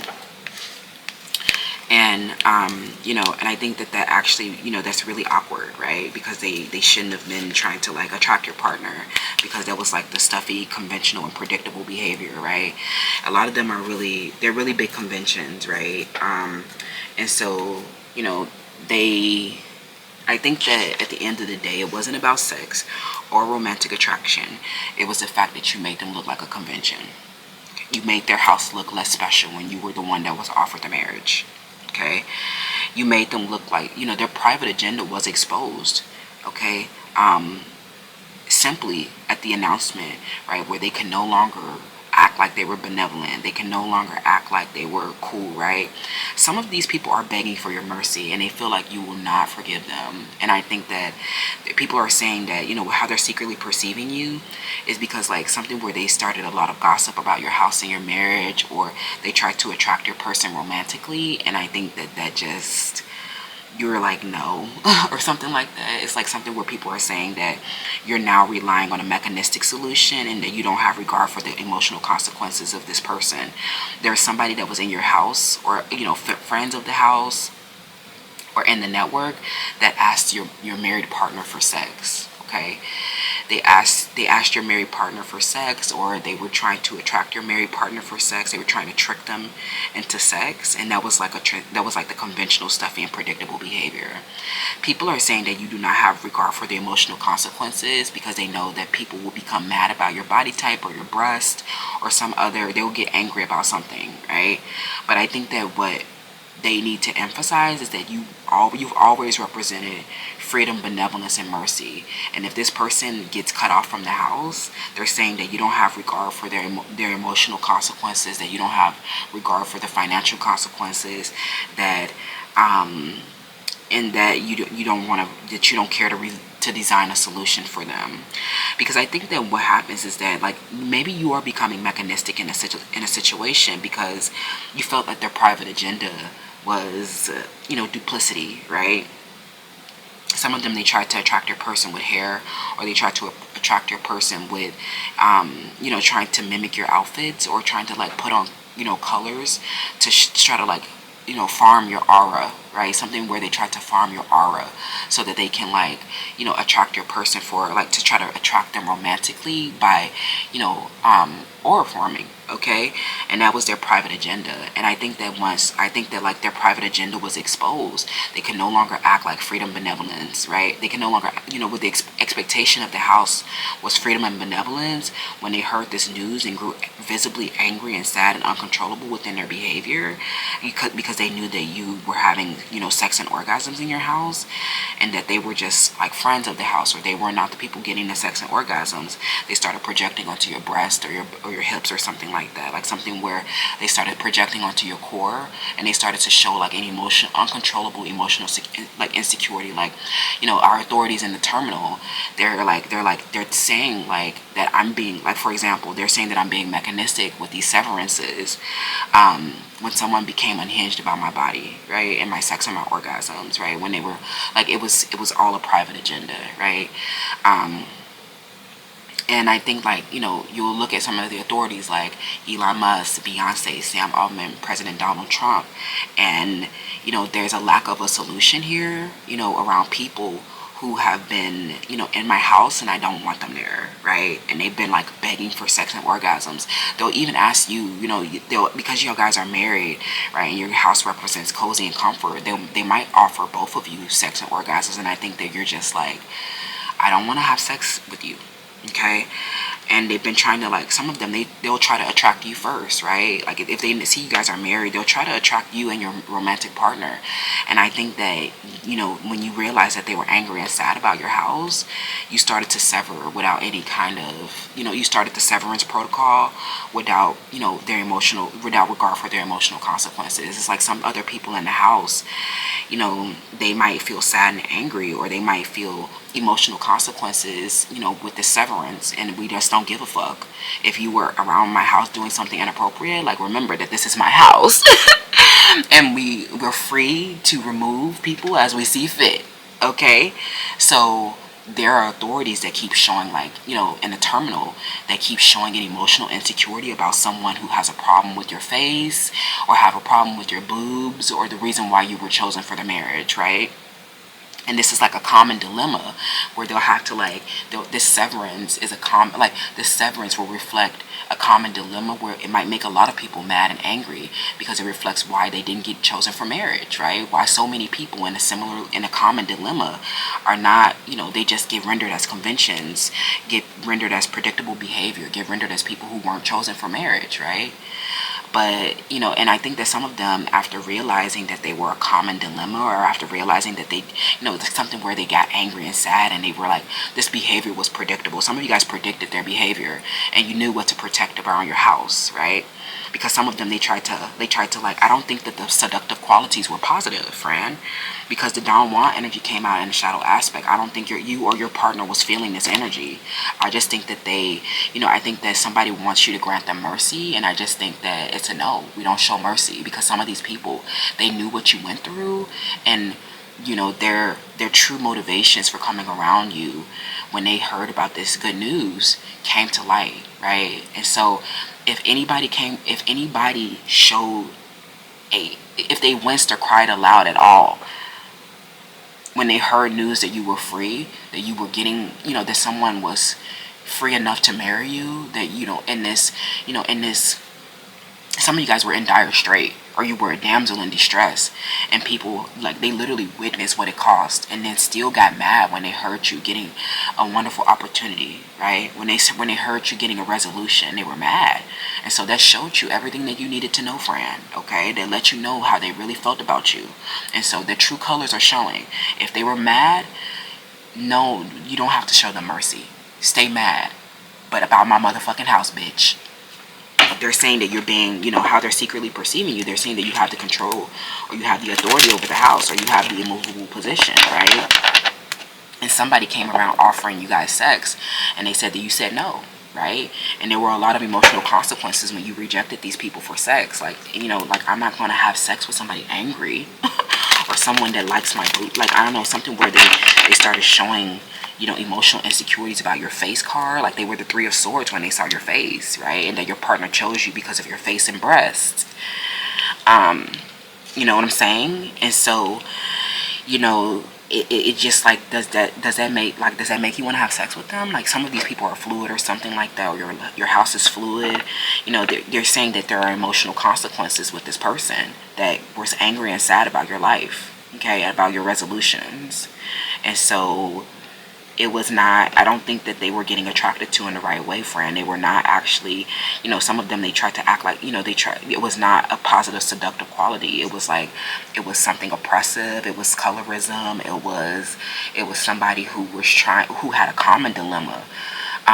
Like not having hips, not having breasts, not having a nice face card, like something where they were angry and sad, and they like met you with a conventional, stuffy, and predictable behavior that created a problem. And they said that you were like, there's no more problem around my house and marriage. Some of you guys have to have the authority or the control, or you had to like stand up to the authorities who were having emotional insecurity about these people with the common dilemma, the masses of people, okay? They will have to deal with the masses of people. And some of you, they're literally saying that you didn't forgive them, that they were a part of your house before, but you didn't forgive them. And I think, this could even be the person that you're married to. If there was infidelity, they're saying that, like, they were, if they went to go have sex with somebody else or something like that, okay? I just think that, like, some of you guys felt uncomfortable because you knew that it was with somebody who was envious of your face and breast, okay?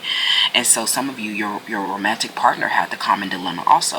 They were, the conventional, stuffy, and predictable behavior where you offer someone marriage, but then you have a problem telling someone else no. Like, it's like weird that that you make a clear choice, and then you turn around and be like, oh my God, I'm so burdened by this person here with the emotional consequences of my marriage. Like, that's clearly weird, right? Like, stop trying. Like, you clearly are like not getting anything out of that relationship. You're just like trying to help someone, someone that's triggered, someone that's wearing the color yellow a lot, it's because they're triggered by seduction, right? And so, like, it's like, they were having a conventional problem of, like,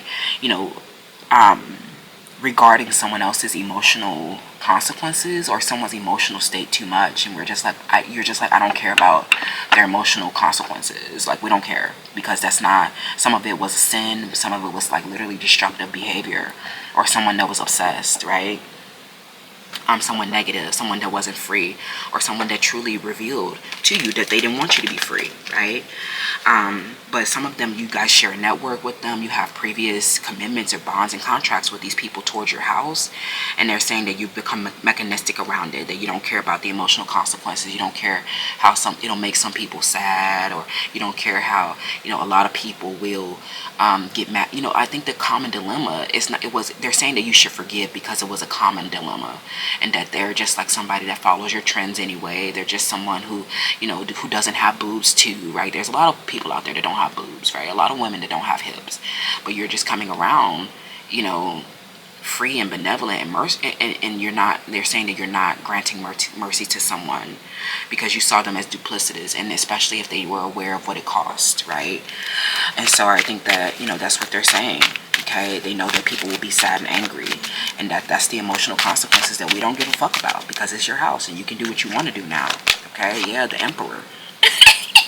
I think that your married partner did not have sex with this person. Both of you guys were looking at them with their private agendas, trying to attract your romantic partner. They were trying to get your person to leave the home. They were trying to get your person to have sex with them because they wanted to get their breasts validated, but their breasts are like really saggy, or they're really flat, or they don't have a lot of them. Some of them, they showed up with the same pasties that you have on, or they were trying to they drew attention to their little breast or something like that.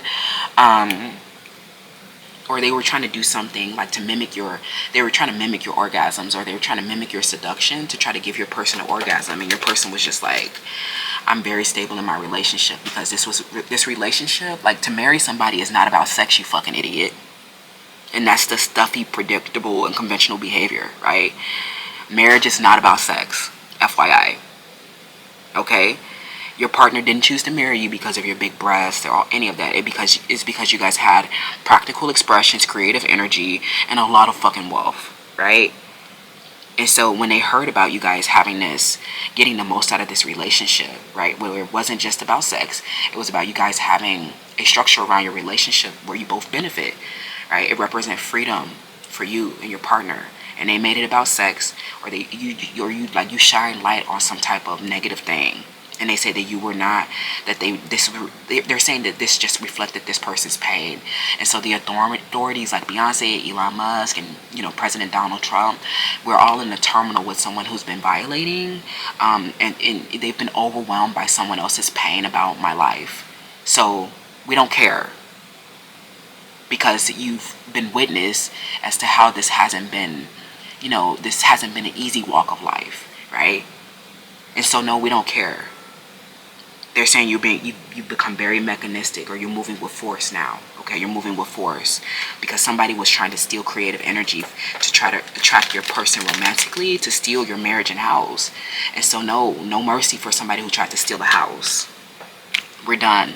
The emperor means that you call the shots, right? And that you're the one that they're going to for sex and orgasms, right? The emperor, you're the one that they go to for sex and orgasms. So, that means that they don't want you for sex and orgasms. And your conventional behavior of trying to attract a married person when they're unavailable is, we're not giving any mercy to no wannabe home wrecker. Get your dirty ass out of my house. I don't care.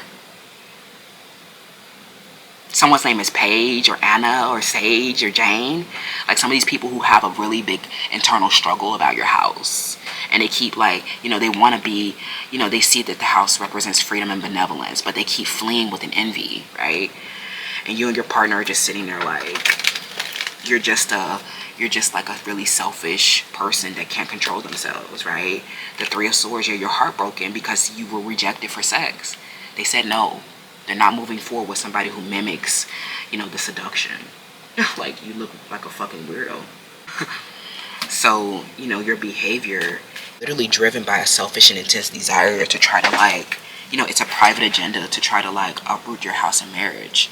And they're not able to defend it, right? They're just really sad and angry about your life, and you're just there as the boss, and you call the shots in the house, right? The Ten of Pentacles.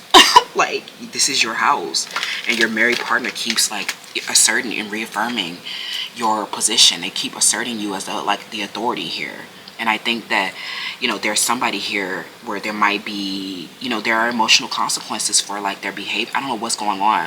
It feels like, you call the shots, but there could be like delays around paperwork or something logistical around this situation where you decided to, instead of like, people have been like avoiding doing some type of paperwork to your house and marriage because they're taking into regard of the emotional consequences of someone's common dilemma that reflects a lot of people's common dilemma, actually, right?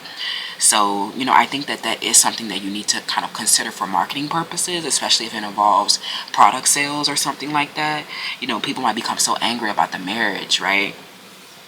That could hurt, your product sales. But I think that ultimately, you're very secured with your money and legacy and house, friend. It's something where these people, they're just heartbroken by your life, right? They're duplicitous. And so, they might take a lot of actions to try to like, have a power of romantic attraction, but it's really, really ineffective. Okay, they're really ineffective, and people are having like, they keep reevaluating for the emotional consequences, where we really just see them as ruthless, boring, impulsive, and we don't care. Stop having a regard for someone's emotional consequences when they had a common dilemma, right? Where it's just like, or they were just like evil spirits to begin with because they knew what it cost. They witnessed what it cost to be the boss, right? And so a lot of you, they see that you're the Ten of Pentacles and the Emperor, and you are successful in your mechanistic solution. Okay, that's what I'm seeing about how they're secretly perceiving you, group 4. They're heartbroken because they flee with an envy, right? And so all of this non-cooperation around paperwork or something like that, you're getting very mechanistic, and we don't care who they're saying that you'll leave them very unsuccessful because they don't have many opportunities, or they'll be really, really ridiculed here. They'll be really embarrassed. They'll be really exposed. The truth coming out, it'll reflect a common dilemma where people have to face the music about their breasts, their house, and their marriages, or the lack thereof, right? That's what I'm seeing, group 4. Let me know how that resonates, and I'll see you guys in the next one.